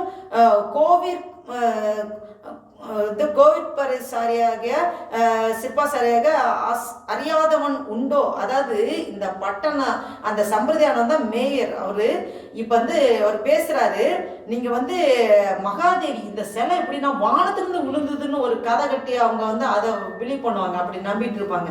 அப்ப இந்த மாதிரி சொல்லி இவ்வளவு பெரிய நம்ம கடவுள் எப்படிப்பட்ட கடவுள், இவர் எப்படிப்பட்டவங்க, நீங்க எப்படி பிரச்சனை பண்ணிட்டீங்க? ஒன்றும் இல்லைங்க, எதிர்த்து பேசப்படாத காரியமா கையால் நீங்கள் ஒன்றும் பதறி செய்யாமல் அமர்ந்திருக்க வேண்டும். இந்த மனுஷரை இங்கே கொண்டு வந்தீர்கள். இவர்கள் கோவில் கொள்ளைக்காரரும் அல்ல, உங்கள் தேவியை தூசிக்கிறதும் அல்ல. பாருங்க, நீங்க இவ்வளவு பிரச்சனை பண்றீங்கள, இந்த மனுஷனுக்கா நீங்க இவ்வளவு பிரச்சனை பண்ணி இது பண்றீங்களே, இவங்க கோயில் கொள்ளைக்காரரும் கிடையாது.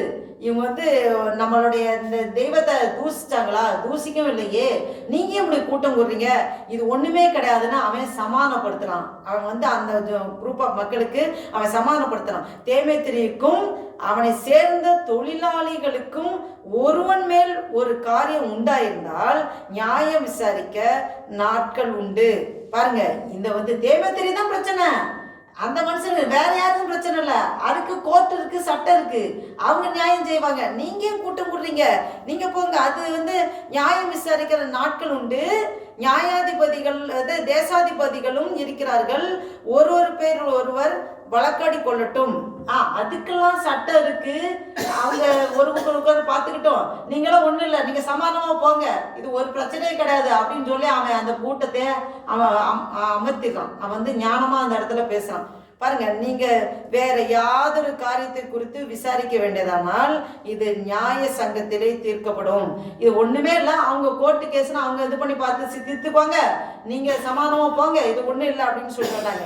இன்றைக்கு உண்டான கலகத்தை குறித்து நான் உத்தரவு சொல்லுகிறதுக்கு ஏதும் இல்லாதபடியால் இந்த கலகத்தை குறித்து நாங்கள் விசாரிக்கப்படும் போது குற்றவாளிகளாகிறதற்கு ஏதுவா இருப்போமே என்று சொல்லி பின்பு கூட்டத்தை அனுப்பிவிட்டான். பாருங்க, ஒரு இடத்துல கூட்டம் கூடனா மேல கவர்மெண்ட் கேட்கும், ரொம்ப பேரரசு நியூஸ் தெரிஞ்சிடும், ஏடா முன்ன மேல வச்சிருக்கனே, இப்படி ஒரு குரூப்பா கூட்டம் வந்து பிரச்சனை பண்ணிட்டு இருக்கேன், நீ என்ன பண்ண, அதை அமர்த்தினியா, இதை அமைதல் உண்டாக்குனியா, ஏதாவது அதுக்கு சால்வேஷன் பண்ணியா,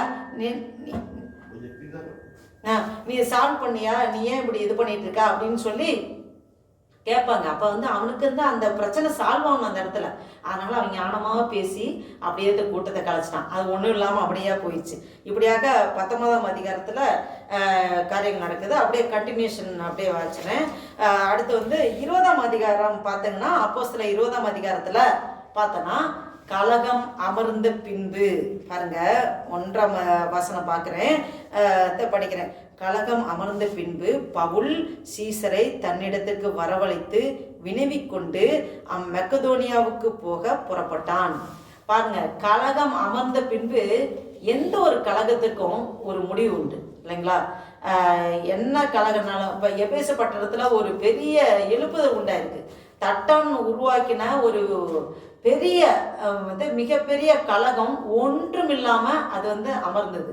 இப்போ இதை கேட்டுக்கொண்டிருந்த நீங்களும் ஏதோ ஒரு கலகத்தில் இருப்பீர்களானால் பரிசுத்த ஆவியானவர் சொல்லுகிறது என்னன்னா, கலகமும் அமரும். அல்லேலூயா.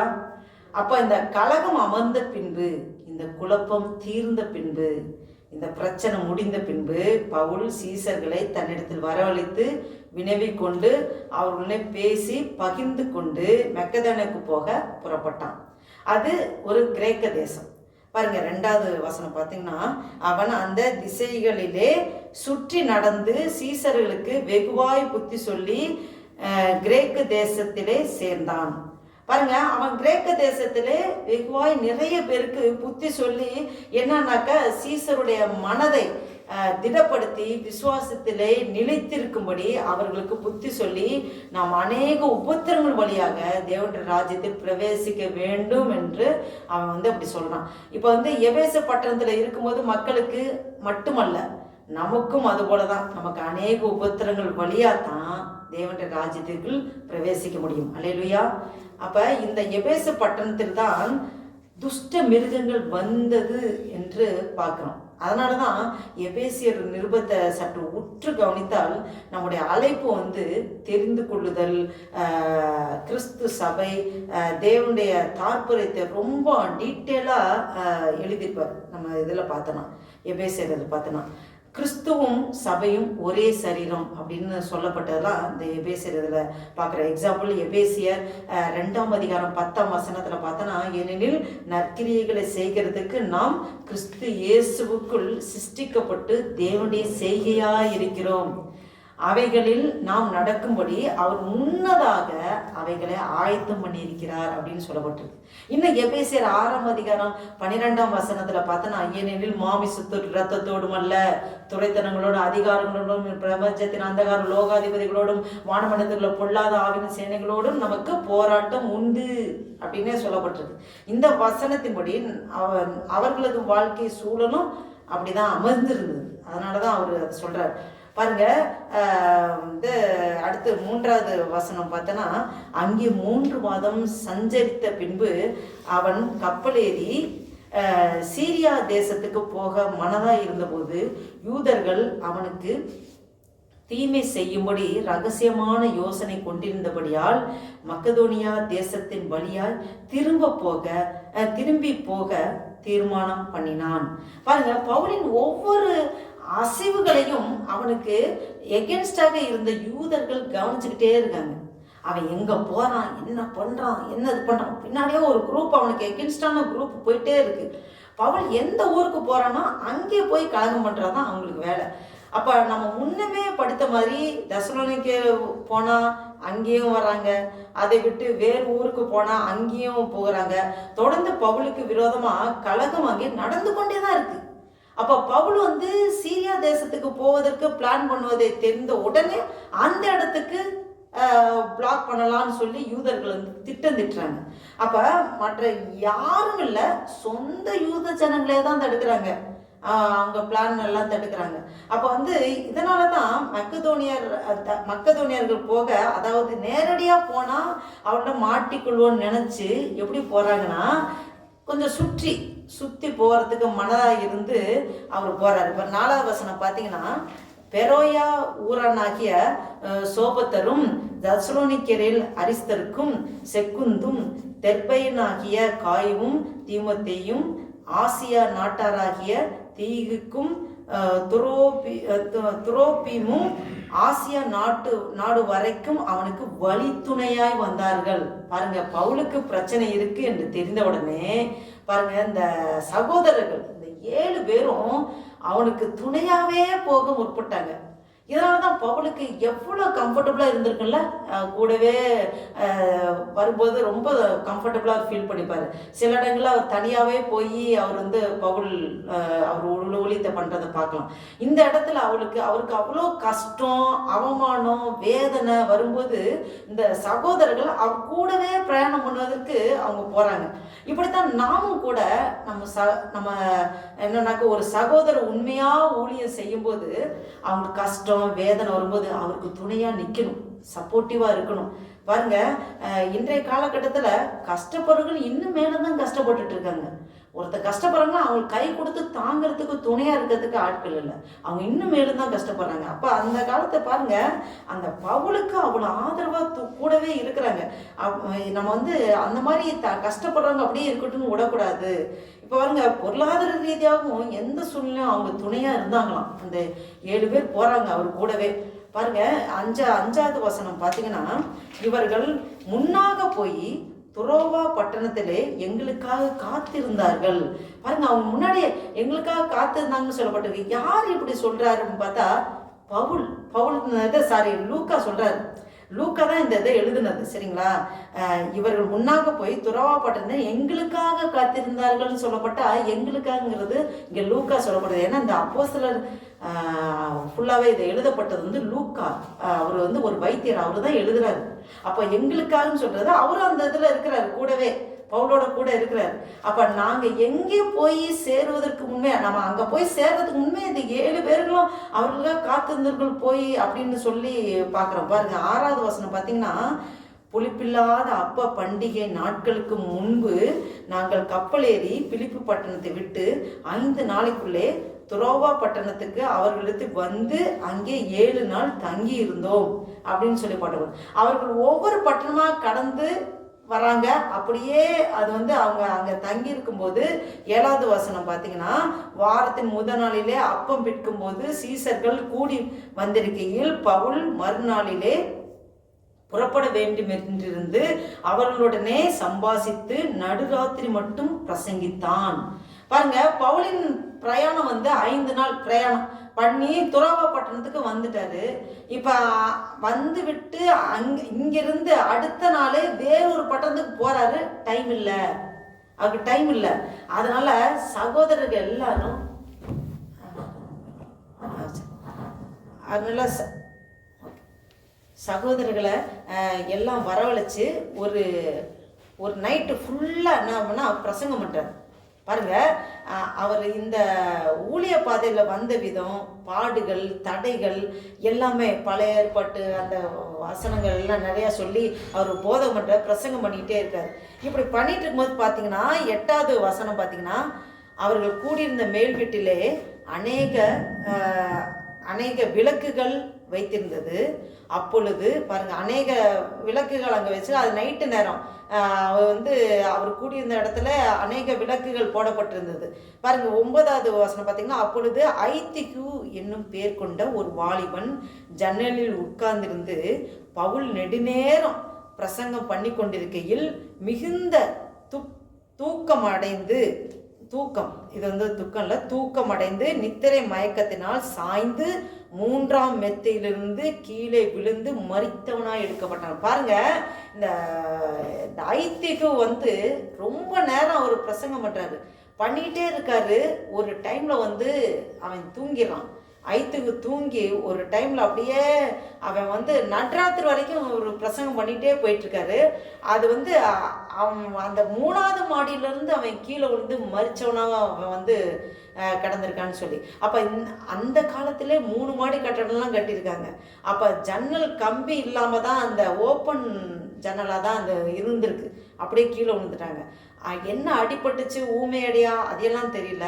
இந்த மாதிரி பாருங்க, 10வது வசனம் பார்த்தீங்கன்னா, உடனே பவுல் வந்து இறங்கி போய் அவன் மேல் விழுந்து அவனை அணைத்து கொண்டு, கலங்காதிருங்கள், இவன் உயிர் இவனுக்குள் இருக்கிறதுன்னு சொல்லி சொல்றார். பாருங்க, பிரசங்கம் போய்கொண்டே இருக்கு. அது வந்து சமயம் ஆயிட்டு, இப்படி ஒரு சம்பவம் நடந்தா பவுல் இந்த ஐத்துக்குவை கட்டி பிடிச்சு அவர் என்ன பண்றாரு, அவர் உயிர் வந்ததுன்னு சொல்லி சொல்றாரு. அவர் வந்து போய் பார்க்கறாரு, அவர் கட்டி பிடிக்கிறாரு, உயிர் வந்ததுன்னு. அப்போ பார்த்தா அவர் வந்து உயிர் போன மாதிரி தெரியல. இப்போ பாருங்க, மரித்தவனா எடுக்கப்பட்டான் இருக்கு. ஆனா அவர் வந்து உடனே பவுல் இறங்கி போய் அவன் மேல் விழுந்து அவனை அணைத்து கொண்டு, கலங்காதிருங்கள், இவன் உயிர் இவனுக்குள்ளதான் இருக்கு அப்படின்னு சொல்லி சொல்றாரு.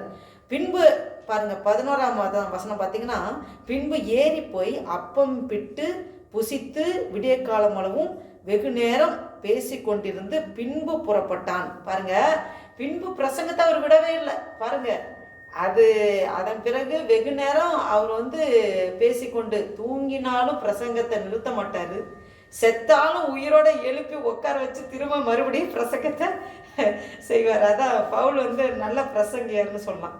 அப்புறம் 12வது வசனம் பார்த்தீங்கன்னா, அந்த வாலிபனை அவர்கள் உயிருள்ளவனாக கூட்டி கொண்டு வந்து மிகுந்த ஆறுதல் அடைந்தார்கள் அப்படின்னு சொல்லி பார்க்குறோம். நார்மலாக இருந்தால் பாருங்க, ஒரு அசம்பாவிதம் நடந்துச்சுன்னா என்ன, எல்லாரும் வீட்டுக்கு போயிடுவாங்க, பிரசங்காரும் ரொம்ப சோர்ந்து போயிடுவாங்க, இப்படி இதாகிடுச்சுன்னு சொல்லி. அங்கே பார்த்தீங்கன்னா அவர் உயிரடைஞ்சு ஓகேனோடனே எல்லாம் அப்போ அங்கே அதுக்கப்புறம் தான் அப்பம் விட்டு சாப்பிட்றாங்க. அப்போ 2 மணி இருக்கலாம், அப்போ வந்து நள்ளிரவு நேரம் 2 மணி இருக்கலாம். அவர் வந்து எல்லாம் கொடுத்து எல்லாம் வேலையை செய்து முடிச்சு அவங்க வந்து எல்லாம் சாப்பிட்டு முடிச்சு அவங்க ஆறுதல் அடைகிறாங்க. அப்போ 13ஆம் வசனம் பார்த்தீங்கன்னா, பவுல் ஆசோ பட்டணம் வரைக்கும் கரை வழியாய் போக மனதாய் இருந்தபடியால் அவன் திட்டம் பண்ணியிருந்தபடியே நாங்கள் கப்பல் ஏறி அந்த பட்டணத்திலே அவனை ஏற்றிக்கொள்ளும்படி முன்னாக அங்கே போயிருந்தோம். இது வந்து ஆசோ பட்டணம் வரைக்கும் கரை வழியா போக மனதா இருந்து, அதாவது கரை வழியா அல்லது கப்பல் வழியா, அது கரை வழியாவும் போகலாம் கப்பல் வழியாவும் போகலாம்.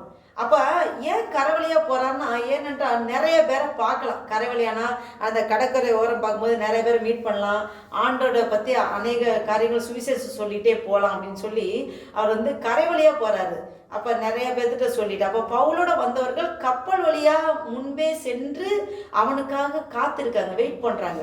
அடுத்து 14ஆம் வசனம் பார்த்தீங்கன்னா, அவன் ஆசோ பட்டணத்திலே அவர் வந்து எங்களை கண்டபோது நாங்கள் அவனை ஏற்றி கொண்டு மித்திலேனே பட்டணத்துக்கு வந்தோம் அப்படின்னு சொல்லப்பட்டிருக்கு. பாருங்க, எங்களை கண்டபோது யார் என்று சொல்கிறார்னா அந்த லூக்கா தான். எங்களை கண்டபோதுனா அது லூக்கா தான் எழுதுறாரு இல்லையா, அவர் அதான் சொல்றாரு, லூக்கா. அதனாலதான் மித்திலேனே பட்டணம் போவதற்கு பிளான் பண்ணி அதற்கு தான் ஆசோ வந்து அவங்க வந்து பிக்கப் பண்றாங்க, அங்க வந்து பிக்கப் பண்ணிக்கிறாங்க, அங்கே போறாங்க. பாருங்க, 15-16 வசனங்கள் பார்த்தோன்னா, அவ்விடம் விட்டு மறுநாளிலே கியூ தீவுக்கு எதிராக வந்து பவுல் கூடுமானால் பெந்தகோஸ்தே பண்டிகை நாளிலே எருசலேமில் இருக்க வேண்டுமென்று தீவிரப்பட்டது நிமித்தம் தான் ஆசியாவிலே காலம் போக்காதபடிக்கு எபேசு பட்டணத்தை கடந்து போக வேண்டும் என்று தீர்மானித்ததனால் மறுநாளிலே சாமுத்தீவு பிடித்து துரோ கில்லியோன் ஊர்துறையிலே தங்கி மறுநாள் மிலேத்து பட்டணத்துக்கு வந்தோம் அப்படின்னு சொல்லி பார்க்குறோம். ஒரு நீண்ட பயணம் போயிட்டு இருக்காரு பாருங்க. இதை இத்தனை ஊர்களை கடந்து போறாங்க. இது வந்து இது கடல் வழியா அப்படியே பயணம் பட்டு போறாங்க. பவுல் வந்து கடல் வழியா கடந்து போகிற அந்த காரியங்களை குறித்து இது காட்டுது. பவுலுக்கு வந்து ஒரு அர்ஜென்சி, ஒரு நிமித்தமாக தான் அவர் போறாரு. பாருங்க, கடந்து வந்து அந்த மித்திலே பட்டணத்துக்கு வந்துட்டாங்க. இப்போ 17வது வசனம் பார்த்தீங்கன்னா, மிலேத்துவிலிருந்து அவன் எபேசுக்கு ஆள் அனுப்பி சபையின் மூப்பரை வரவழைத்தான். பாருங்க, சபையின் மூப்பரை கூப்பிடுறாங்க. பவுல் எதற்காக வர சொல்றாரு அப்படின்னு பார்த்தா, நம்ம ஏற்கனவே பார்க்குறோம் என்னன்னா, மிலேத்து பட்டணம் பார்த்தோம். அந்த துரோவா, ஆசோ, மித்திலேனே, கீயு தீவு, எபேசு, சாமுத்தீவு, துரோகிலியோன், மிலேத்து, இத்தனை பட்டணம் வந்து கடந்து வருவதற்கு அப்புறம் ஆள் அனுப்பி எபேசு பட்டணத்திலிருந்து இருக்க மூப்பர்களை எல்லாரையும் வரவழைக்கிறார். பாருங்க, இந்த எபேசு பட்டணம் மில்லேத்தில இருந்து ஒரு 55 கிலோமீட்டர் தான். இதற்கு கொஞ்சம் டைம் எடுத்திருக்கும். இங்கே உள்ளவர்கள் எல்லாம் அங்கே போய் ஒரு 20-25 சபைகள் மேலே அங்கே இருக்குது. அப்போ வந்து மூப்பர்களை அங்கே எல்லாம் ஒன்று சேர்த்து இங்கே வரணும் அப்படின்னு சொல்லிட்டு இப்போ வந்து எல்லாம் இது பண்ணுறாங்க. பவுல் இருக்கிற இடத்துக்கு வரணும் அப்படின்னா கொஞ்சம் காலகட்ட டைம் எடுத்திருக்கோம். இப்போ அவர்கள் வந்ததும் பாருங்க என்ன நடக்குது அப்படின்னு பார்த்தாக்கா, 18வது வசனம், அவர்கள் தன்னிடத்தில் வந்து சேர்ந்தபோது அவன் அவர்களை நோக்கி, நான் ஆசியா நாட்டில் வந்த முதல் நாள் தொடங்கி எல்லா காலங்களிலும் உங்களுடனே இன்ன விதமாய் இருந்தேன் என்பதை நீங்கள் அறிந்திருக்கிறீர்கள் அப்படின்னு சொல்றாரு. பாருங்க, இப்போ மூப்பர்களை வைத்து ஒரு மீட்டிங் போடுறாரு. ஒரு மெயினான ஒரு மீட்டிங் பார்த்தீங்கன்னா, நம்ம கமிட்டி மீட்டிங் போடுவோம்ல, இப்போ வந்து சபையில் என்னென்ன தீர்மானங்கள் எடுக்கணும், என்னென்ன காரியங்கள் பண்ணணும் அப்படின்னு அது மாதிரி மூப்பர்களை வச்சு ஒரு மெயினான ஒரு மீட்டிங் போடுறாரு. பவுல் சொல்கிறாரு, நான் அந்த ஊழியத்தில் இருந்த நாள் வரைக்கும் எப்படியெல்லாம் இருந்தேன் என்பதை உங்களுக்கு நன்றாகவே தெரிஞ்சிருக்கும். நான் வந்தபோது எப்போ இருந்து என்னென்ன காரியம் பண்ணேன், எப்படி இருந்தேன் என்னன்னு. பவுல் கொஞ்சம் மனம் திறந்து அவர் பேசுகிறார் அவங்ககிட்ட. பவுலுக்கு பரிசுத்த ஆவியினால் ஏவப்பட்ட ஒரு முக்கியமான விஷயத்த பேசுறதுக்கு அவர் முற்படுறாரு. இது ஒரு சீரியஸான விஷயம், மூப்பர்களுக்கு சொல்லணும். அவருக்கு ஒரு முக்கியமான காரியம் மூப்பருக்கு சொல்லணும் தான் மூப்பர்களை வரவழைச்சு அந்த மீட்டிங் போடுறாரு. பாருங்க, நீங்க கண்டிப்பா அறிஞ்சிருக்கணும் என்பதனால இவ்வளோ ஒரு அர்ஜெண்டா அவர் வந்து பட்டணம் கடந்து வந்து உடனே எபேசு பட்டணத்தில் உள்ள மூப்பர்களை கூப்பிடுறாரு. பாருங்க, இதுல வந்து 18வது வசனத்துல பார்த்தீங்கன்னா, அவர்கள் தன்னிடத்தில் வந்து சேர்ந்தபோது அவன் அவர்களை நோக்கி, நான் ஆசியா நாட்டில் வந்த முதல் நாள் தொடங்கி எல்லா காலங்களிலும் உங்களுடனே இன்ன விதமாய் இருந்தேன் என்பதை நீங்கள் அறிந்திருக்கிறீர்கள் அப்படின்னு சொல்றாரு. நான் ஆசியா நாட்டிலே வந்த நாள் முதல் கொண்டு, எப்போ அவன் கொரிந்து பட்டணத்திலிருந்து வந்தானே அந்த காலத்திலிருந்து எல்லா காலங்களிலும் உங்களுடனே இவ்விதமாய் இருந்தேன் என்பதை எல்லாம் விவரமாய் அவர்களோட கூட பேசுறார். பேசிட்டு எப்படி நடந்தேன் என்பதை எல்லாமே அவர் வந்து இப்போ சொல்றாரு. 19வது வசனம் பார்த்தீங்கன்னா, வெகு மன தாழ்மையோடும் மிகுந்த கண்ணீரோடும் யூதருடைய தீமையான யோசனைகளால் எனக்கு நேரிட்ட சோதனைகளோடும் நான் கர்த்தரை சேவித்தேன் அப்படின்னு சொல்றாரு. பாருங்க, அந்த வசனத்தை சொல்றாரு, வெகு தாழ்மையா, மிகவும் நிதானமா, மிகுந்த கண்ணீரோடு, ஜெபத்தோடு, யூதருடைய தீமையான அந்த யோசனைகள், ஜெபாலயத்தில் எதிர்ப்பு ஒரு பக்கம், யூதருடைய யோசனைகள், தீமையான யோசனைகள் ஒரு பக்கம், எனக்கு நேரிட்ட சோதனைகள் ஒரு பக்கம், தேமத்திரிய தட்டான் இந்த தியானல் கோவில்காரருடைய அந்த பிரச்சனை, யூதர்களாக அந்த பிரச்சனை, இப்படி நான் இவற்றின் நடுவிலே கர்த்தரை சேவித்தேன் என்பதை நீங்கள் அறிந்திருக்கிறீர்கள் அப்படின்னு சொல்றாரு. 20வது வசனம் பார்த்தீங்கன்னா, புரோஜனமானவைகளில் ஒன்றையும் நான் உங்களுக்கு மறைத்து வைக்காமல் வெளியரங்கமாய் வீடுகள் தோறும் உங்களுக்கு பிரசங்கித்து உபதேசம் பண்ணி அப்படின்னு சொல்லப்பட்டது. இந்த காலத்திலே புரோஜனமான ஒன்றையும் மறைச்சு வைக்கல நான். வெளியரங்கமா வீடுகள் தோறும் விஷயத்த, பழைய ஏற்பாடு காரியங்களை சொல்றாரு, தீர்க்க தரிசனங்களை சொல்றாரு, நியாயப்பிரமாணங்களை சொல்றாரு, எழுத்துக்கள், அதோட எல்லாமே அவரோட ஆழத்தை எல்லாமே எதையுமே மறைச்சு வைக்கல. அவர் எல்லாத்தையும் சொல்றாரு. அப்ப பாருங்க, எல்லாத்தையும் விவரித்து காண்பிக்கிறாரு. நிருபங்கள், அதுதான் அந்த நிருபங்களை பார்த்தீங்கன்னா ரோமர்ல இருந்து பிலேமோன் வரைக்கும் அவர் விவரிச்சு காண்பிச்சிருக்கிறார். அவர் ஃபுல்லாக அவ்வளோ டீட்டெயிலாக சொல்கிறார் மூப்பர்கிட்ட. அப்போ 21ஆம் வசனம் பார்த்தீங்கன்னா, தேவனிடத்திற்கு மனம் திரும்புவதை குறித்தும் நம்முடைய கர்த்தராகிய இயேசு கிறிஸ்துவை விசுவாசிப்பதை குறித்தும் நான் யூதருக்கும் கிரேக்கருக்கும் சாட்சியாக அறிவித்தேன். இப்பொழுதும் நான் ஆவியிலே கட்டுண்டனாய் எருசலேமுக்கு போகிறேன். அங்கே எனக்கு நேரிடும் காரியங்களை நான் அறியேன். பாருங்க, இதை படிக்கும்போது ஒன்று நன்றாக புரிஞ்சிருக்கும். பவுல் ஏன் இவ்வளோ சீரியஸாக பேசணும் அப்படின்னா, இதுதான் இங்கே அவரது கடைசி பிரயாணம் அப்படின்னு சொல்கிறார். அப்போ அங்கே நேரிடும் காரியம் நான் அறியேன்.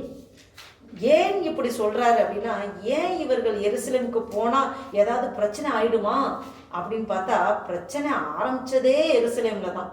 அப்போ இப்போ அவர் திரும்பவும் அங்கே போகும்போது, அதாவது சபை மக்களுக்கும் கொஞ்சம் டெவலப் ஆகிருப்பாங்க. இப்போ அங்கே திரும்பி போனால் சபை மக்களும் கொஞ்சம் டெவலப் ஆகிருப்பாங்க. இப்போ கலகக்காரர்கள் டபுள் மடங்கு டெவலப் ஆகிருப்பாங்க. அதனால் இவர் ஏன்னா வெளியூரில் யூதர்கள் அவர்களை விடவில்லை, எங்கே இருந்தாலும் பிரச்சனை. அப்போ இப்போ உள்ளூர்லேயே, வெளியூர்லேயே இப்படி பிரச்சனைனா உள்ளூரில் எப்படி இருக்கும்? அப்போ பாருங்க, உள்ளூர்லேயே இவங்க விட்டுருவாங்களா? அதனால பவுலுக்கு என்ன தோணிருக்குன்னா, இப்போ நம்ம போனால் உயிர் போகிறதுக்கு வாய்ப்பு இருக்குன்னு நினச்சிதான் மூப்பர்களை வரவழைச்சு இப்படி பேசுகிறார். பாருங்க, 23ஆம் வசனம் பார்த்தீங்கன்னா, கட்டுகளும் உபத்திரவங்களும் எனக்கு வைக்கப்பட்டிருக்கிறது என்று பரிசுத்த ஆவியானவர் பட்டணந்தோறும் தெரிவிக்கிறதை மாத்திரம் அறிந்திருக்கிறேன். அல்லேலூயா. பாருங்க, பட்டணந்தோறும் தெரிவிக்கிறதை அறிந்திருக்கிறேன் என்றால், ஒவ்வொரு பட்டணத்திலும் இருக்கிற சின்ன சின்ன சபைகள்லையும் தீர்க்க தரிசன வரம் பெற்றவங்க பவுலுக்கு வரதான பாடுகளை, என்னென்ன பாடுகள் வரும் அதை முன்னறிவிச்சு சொல்கிறாங்க, அவர் புரிந்து கொள்ளுகிறது. அப்போ அவர் சொல்கிறாங்க, இப்போ நிறைய தீர்க்க தரிசனம் சொல்கிறாங்க, அந்தந்த பட்டணத்துலேயும் ஆவியானவர் ஒவ்வொருத்தர் மூலமாக ஏவுதலை தந்து இப்படி இருக்கும் அப்படி இருக்குன்னு சொல்லி. என்ன அர்த்தம்னா, எல்லா சபைகளும் பரிசுத்த வரம் பெற்றவங்க இருக்காங்க. பாருங்க, தீர்க்க தரிசன வரம் பெற்றவங்க நடக்க போறதை குறித்து புத்தி சொன்னாங்க, ஆறுதல் சொன்னாங்க, உற்சாகப்படுத்தினாங்க, எச்சரிப்பு செய்தாங்க, எதிர்காலத்தை குறித்து உணர்த்தினதை குறித்தும் இங்க அவங்க அங்க நடந்திருக்கு. பாருங்க, 24ஆம் வசனம் பார்த்தீங்கன்னா, ஆகிலும் அவைகளில் ஒன்றையும் குறித்து கவலைப்படேன் அப்படின்னு சொல்றாரு. என் பிராணனையும் நான் அருமையாக எண்ணேன், என் ஓட்டத்தை சந்தோஷத்தோட முடிக்கவும் தேவனுடைய கிருபையின் சுவிசேஷத்தை பிரசங்கம் பண்ணும்படிக்கு நான் கர்த்தராகிய இயேசுவின் இடத்தில் பெற்ற ஊழியத்தை நிறைவேற்றவே விரும்புகிறேன் அப்படின்னு சொல்றாரு. ஆனா இவர் சொல்றாரு, பாடுகள் கட்டுகள் இருக்கு, நெருக்கங்கள் இருக்கு, ஆனால் அதை பற்றி எனக்கு கவலை இல்லை அப்படின்னு சொல்கிறாரு. என் உயிரை பற்றி எனக்கு கவலை இல்லை, என் உயிரை பற்றி எனக்கு கவலை இல்லை, என் ஓட்டத்தை சந்தோஷத்தோட முடிக்கணும் அப்படின்னு சொல்ற. சந்தோஷத்தோட ஓட்டத்தை ஓடணுன்றா சுகத்துடன், கை கால் நல்லா ஆரோக்கியமா, அதை அப்படி மீன் பண்ணி சொல்றாரு. அதுபோல இந்த கிருபையின் சுவிசேஷத்தை பிரசங்கிக்கணும், அதற்கு எந்த தடையும் வரக்கூடாது அப்படின்னு சொல்றார். அப்ப எப்படியாவது இயேசுவின் ஊழியத்தை பெற்ற நான் நிறைவேற்ற விரும்புகிறேன். இதைதான் பிலிப்பியர்ல 3ஆம் அதிகாரம் 12ல பார்க்கிறோம். நான் அடைந்தாயிற்று அல்லது முற்றிலும் தேர்ந்தனானேன் என்று எண்ணாமல் கிறிஸ்து இயேசுவினால் நான் எதற்காக பிடிக்கப்பட்டேனோ அதை நான் பிடித்துக் கொள்ளும்படி ஆசையாய் தொடர்கிறேன் என்று சொல்வதை நம்ம பார்க்கிறோம். பாருங்க, 25வது வசனம் பார்த்தீங்கன்னா, 25வது வசனம், 25, இதோ நான் உங்களுக்குள்ளே சஞ்சரித்து தேவனுடைய ராஜ்யத்தை குறித்து பிரசங்கம் பண்ணினதை கேட்டவர்களாகிய நீங்கள் எல்லாரும் இனி என் முகத்தை பார்க்க மாட்டீர்கள் என்று அறிந்திருக்கிறேன். பாருங்க, இனி என் முகத்தை பார்க்க மாட்டீங்கன்னு அறிந்திருக்கிறேன்னு சொல்றாரு. தேவனுடைய ராஜ்யத்தை குறித்து பேசுறாரு. தேவனுடைய ராஜ்யம் புசிப்பும் குடிப்பும் அல்ல, அது பரிசுத்த ஆவியினால் உண்டான சந்தோஷமும் சமாதானமும் அன்பும் நிறைந்த அந்த ராஜ்யம். அப்ப பாவமில்லாத பரிசுத்தமான ராஜ்யம், அதை பற்றி பேசியிருக்கிறாரு. இனி என் முகத்தை பார்க்க மாட்டீர்கள் என்று அறிந்திருக்கிறேன் என்று சொல்றார். பாருங்க, இதுல 26ஆம் வசனம் பார்த்தீங்கன்னா, தேவனுடைய ஆலோசனையில் ஒன்றையும் நான் மறைத்து வைக்காமல் எல்லாவற்றையும் உங்களுக்கு அறிவித்தபடினாலே அப்படின்னு. அப்போ தேவனுடைய ஆலோசனை ஒன்றே மறுத்து வைக்கல. ஞானஸ்தானம், பரிசுத்த ஆவியின் அபிஷேகம், வரங்கள், கனிகள், ஆவியானவர் வல்லமைகள், ஊழியத்தின் எல்லாவற்றையும் குறித்து ஆவியானவர் எனக்கு என்னென்ன வெளிப்படுத்தினாரோ அத்தனையும் மறைத்து வைக்காம, நான் கற்றுக்கொண்டதும் பெற்றுக்கொண்டதுமான அத்தனையும் எனக்கு வெளிப்படுத்தப்பட்டதையும் நான் சொல்லியிருக்கிறேன் என்று சொல்லி அந்த மூப்பர்களை பார்த்து பவுல் இப்படி பேசுறாரு பாருங்க. மறைத்து வைக்காமல் எல்லாவற்றையும் உங்களுக்கு அறிவித்தபடினாலே அப்படின்னு சொல்லி 27வது வசனம் பாருங்க. ஆகையால் உங்களை குறித்தும் தேவன் தம்முடைய சுய இரத்தத்தினாலே சம்பாதித்து கொண்ட தமது சபையை மேய்ப்பதற்கு பரிசுத்தாவி உங்களை கண்காணிகளாக வைத்த மந்தை முழுவதையும் குறித்து எச்சரிக்கையாயிருங்கள். அல்லேலூயா. பாருங்க, இரத்த பலி என்றால் என்ன அர்த்தம் பார்த்தா, சங்கீதக்காரன் என்னை இரத்த பலிக்கு நீங்களாக்குங்க என்று சொல்றார். பாருங்க, எசேக்கியேல் 33ஆம் அதிகாரம் 14ஆம் வசனத்துல, பின்னும் சாகவே சாவாய் என்று நான் துன்மார்க்கனுக்கு சொல்லும்போது அவன் தன் பாவத்தை விட்டு திரும்பி நியாயமும் நீதியும் செய்து துன்மார்க்கனை நீ அதாவது துன்மார்க்க மட்டும் நீ சாகவே சாவேன்னு சொன்னா அவன் துன்மார்க்கத்தை விட்டு வெளியில வந்துடுவான். அவனுக்கு சத்தியம், அதுக்கப்புறம் அவனுக்கு ஒரு பயத்தின் உணர்வு வந்து அவன் சத்தியத்தை ஃபாலோ பண்ண இருப்பான். அதாவது நம்ம சத்தியத்தை நம்ம சொல்லணும், ஆண்டவருடைய வார்த்தையை மற்றவங்களுக்கு சொல்லணும். அது சொல்லாமல் இருந்தால் அவரோட ரத்தபலி நம்ம மேலே வரும். பாருங்க, துன்மார்க்கனை நீ சாகவே சாவாய் என்று சொல்லும்போது அவனை நாம் சாக சொல்வதில்லை, அதை அவனை சாக சொல்றதில்ல, அவனை சாவிலிருந்து மீட்கப்படுகிறோம். ஒரு சொல் நீ சொல்லிவிட்டால் அந்த இரத்த பலியை நான் அவனிடம் வாங்கிக் கொள்வேன். இப்போ நீ சொல்லி, இப்போ நம்ம மற்றவங்களுக்கு சுவிசேஷம் சொல்லிட்டோன்னா அவங்க மேலே உள்ள இரத்த பலி நமக்கு வராது, நம்ம சொல்லிட்டோம். ஆனால் நம்ம மௌனமாக இருந்தா, இந்த காலத்தில் மௌனமாக இருந்தா, நம்ம மௌனமாக இருக்கிற காலம் அல்ல, நம்ம சொல்லுகிற காலம். நம்ம குடும்பத்திலேயோ இல்லை உறவுகள் மத்தியிலையோ இல்லை வேலை ஸ்தலத்திலேயோ தெரிந்தவங்க தெரியாதவங்க உள்ள அறிமுகமும் இல்லாங்க அறிமுகம் இல்லாதவங்க நிறைய பேரை மீட் பண்ணுவோம்.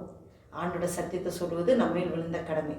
நம்ம சொல்லாமல் இருந்தால் இவ்வளோ நாள் பழகி அந்த ஆத்மா மறித்து நரகத்துக்கு போகும்போது அந்த ஆத்மா ஆண்டவர்கிட்ட சொல்லுவாங்க, இவ்வளோ நாள் என் கூட இருந்தவங்க சொல்லவே இல்லை சத்தியம் சொல். ஆண்டவர் கேட்பாரு, இவ்வளோ நாள் உன் கூட வச்சிருந்தேன் இந்த ஆத்மாவை, நீ சொன்னியா, சத்தியத்தை சொன்னியா? அந்த இரத்த பலி நம்ம மேலே வரும். அதனால சொல்வது நம்மேல் விழுந்த கடமை, அந்த இரத்த பலி வரக்கூடாது. அதனால நீ சாகவே சாவேன்னு சொல்லுவா, சாக விடுறதுல அவங்கள வாழ வைக்கிறதுக்கு தான். அப்ப பவுல் வந்து இப்ப சொல்றாரு, ஆகையால் உங்களை குறித்தும் தேவன் தம்முடைய சுய இரத்தத்தினாலே சம்பாதித்து கொண்ட தமது சபையை மேய்ப்பதற்கு பரிசுத்தாவி உங்களை கண்களில் வைத்த இந்த மந்தை முழுவதும் குறித்து எச்சரிக்கையா இருங்க. இப்ப வந்து இதெல்லாம் அவர் சொல்றாரு. நான் இப்ப சொன்னனால இப்ப மேல 27ஆம் வசனம் பார்த்தா, என்னோட எல்லாருடைய இரத்த பலிக்கும் நீங்கி நான் சுத்தமா இருக்கிறேன் என்று சொல்வதற்கு இன்றைய தினம் சாட்சிகளா வைக்கிறேன். இது வந்து அதுதான் சொல்றாரு. இப்ப மூப்பர்கள்லாம் கூப்பிட்டு பேசுறால, நான் எதையும் மறைச்சு வைக்கல, எல்லாத்தையும் உங்ககிட்ட சொல்லிடுறேன். எதனால தெரியுமா? இப்ப இந்த இரத்த பலிக்கு நான் நீங்களாக்கி சுத்தமா இருக்கிறேன்னு சொல்றாரு. நான் இப்ப சுத்தமாயிட்டேன், நான் சொல்லிட்டேன் அப்படின்னு அவருடைய இது வந்து அவர் கரெக்டாக நான் எல்லாம் சொல்லிட்டேன் உங்ககிட்டன்னு சொல்லி சொல்றாரு. பாருங்க, 28ஆம் வசனம் பார்த்தீங்கன்னா, ஆகையால் உங்களை குறித்தும் தேவன் தம்முடைய சுயரத்தத்தினாலே சம்பாதித்து கொண்ட தமது சபையை மேய்ப்பதற்கு பரிசுத்தாவி உங்களை கண்காணிகளாக வைத்த மந்தை முழுவதையும் குறித்து எச்சரிக்கையாருங்கள். யாருக்கு சொல்றாங்கன்னா, மேய்ப்பர்கள். அந்த இது வந்திருக்காங்க, மூப்பர்களை கூப்பிட்டு மீட்டிங் நடந்துட்டு இருக்கு இல்லையா, அந்த மூப்பர்கள்ட்ட சொல்றாரு. ஏன்னா அந்த மூப்பர்கள் சில பேர் என்ன நினைப்பாங்கன்னா, இந்த ஒரு சபையை எடுத்து நடத்தும் போது இது ஏன் சபை, நான் இது பண்ணனாலதான் இத்தனை ஆத்துமா குழந்தது, என்ன நிமித்தமாக தான் இத்தனை இது அப்படின்னு ஒருபோது நினைக்க கூடாது. இது தேவன் அவருடைய சுய ரத்தத்தினாலே சம்பாதித்த சபை அப்படிங்கிற உணர்வு இருக்கு. அதனாலதான் அதை ஹைலைட் பண்ணி அவர் சொல்ற, தேவன் தம்முடைய சுய ரத்தத்தினாலே சம்பாதித்து கொண்ட தமது சபையை மேய்ப்பதற்கு பரிசுத்தாவி உங்களை கண்காணிகளாக, மூப்பர்கள் கண்காணிகளாக வைக்கிறாரு, கண்காணிகளாக வைத்து மந்தைனா விசுவாசிகள் எல்லாம் மந்தை முழுவதையும் குறித்து எச்சரிக்கையாருங்க, ஜாக்கிரதையா இருங்கன்னு சொல்றாரு. தேவனுடைய சபை மூப்பர்கள் அது நம்முடையது நினைக்கக்கூடாது. சபையை ஏற்படுத்தினோம்னா உடனே சபைக்கு ஊழியக்காரங்க கண்காணியா மட்டும்தான். நீங்க ஜாக்கிரதையா இருக்கணும். மந்தை மேய்ங்க, மந்தைக்கு மேல போகக்கூடாது. இப்போ இது உங்க சபை அல்ல, தேவனுடைய சபை. நம்ம உரிமை கொண்டாட கூடாது. சபையை சுய பலத்தாலோ மேட்டுமையினாலோ மேய்ப்பர்கள் மூப்பர்கள் வரக்கூடாது. மூப்பர்களுக்கு அட்வைஸ் கொடுக்குறாரு. மூப்பர்கள் பொறுப்பு, அந்த பொறுப்பு பதவியா நினைக்க கூடாதுன்னு சொல்றாரு. பொறுப்பு அதை பதவியா நினைக்கும் போது அது ஆபத்தா முடியுது. அது ஒரு பொறுப்பு. ஆண்டவர் எனக்கு ஒரு கடமை கொடுத்துருக்காரு, இதை நான் செய்யணும், கண்ணியமாக செய்யணும், பயபக்தியாக செய்யணும். அதுதான் அந்த மூப்பர்களை வரவழைச்சு இந்த காரியங்களை பேசுகிறார். பாருங்க, சபையும் பாதுகாத்து கொள்ள வேணும். உங்கள் மேல உள்ள அபிஷேகத்தையும் அழைப்பையும் பாதுகாத்து கொள்ளணும். நிறைய அட்வைஸ்லாம் கொடுக்குறாரு. அப்ப அழைப்பிலே சரியா நிற்கணும், ஆண்டவருக்காக சாட்சியா வாழணும். உங்களை அதாவது உங்களை இழந்துடாதீங்க. நீங்க எதுக்காக அழைக்கப்பட்டங்க மறந்துட்டு உங்களுடைய அந்த கடமை விட்டு நீங்க இழந்துடாதீங்கன்னு சொல்றாரு. மாறுபாடான உபதேசத்துக்குள்ளே போயிடாதீங்க அப்படின்னு சொல்ற. சத்தியத்தை சத்தியமா போதிக்கணும். சபை, திருச்சபை தேவன் ரத்தத்தினாலே சம்பாதிக்கப்பட்ட திருச்சபை என்கிற உணர்வோடு கவனமா நீங்க செய்யுங்கன்னு சொல்றாரு. உங்களை ஆண்டவர் தலைமை மூப்பராக ஏற்படுத்தினாரே, அதற்கு உண்மை உள்ளவராக இருங்கள் என்று மூப்பர்களுக்கு பவுல் மூலமா ஆண்டவர் இந்த காரியங்களை பேசுறார். பாருங்க, 29ஆம் வசனம் பார்த்தா, நான் போன பின்பு மந்தை தப்ப விடாத கொடிதான ஓநாய்கள் உங்களுக்குள்ளே வரும். பாருங்க, சபை மக்கள், மந்தைங்கிறது சபை மக்கள். அப்போ கொடிதான ஓநாய்கள், நான் போன பின்பு மந்தையை தப்ப விடாத கொடிதான ஓநாய்கள் உங்களுக்குள்ளே வரும். உங்களுக்குள்ளே நான் போகிறேன், நான் போன பின். பாருங்க, அப்போ முதல் நூற்றாண்டிலேயே இது நடந்திருக்கு. இது இப்போ மட்டும் இல்லை, ஆரம்பத்தில் ஆதியில் இது பண்ணும்போதே. அப்போ பொல்லாததை பேசுவாங்க, சத்தியத்துக்கு மாறாக பேசுவாங்க, சுயநலக்காரங்களாக இருப்பாங்க.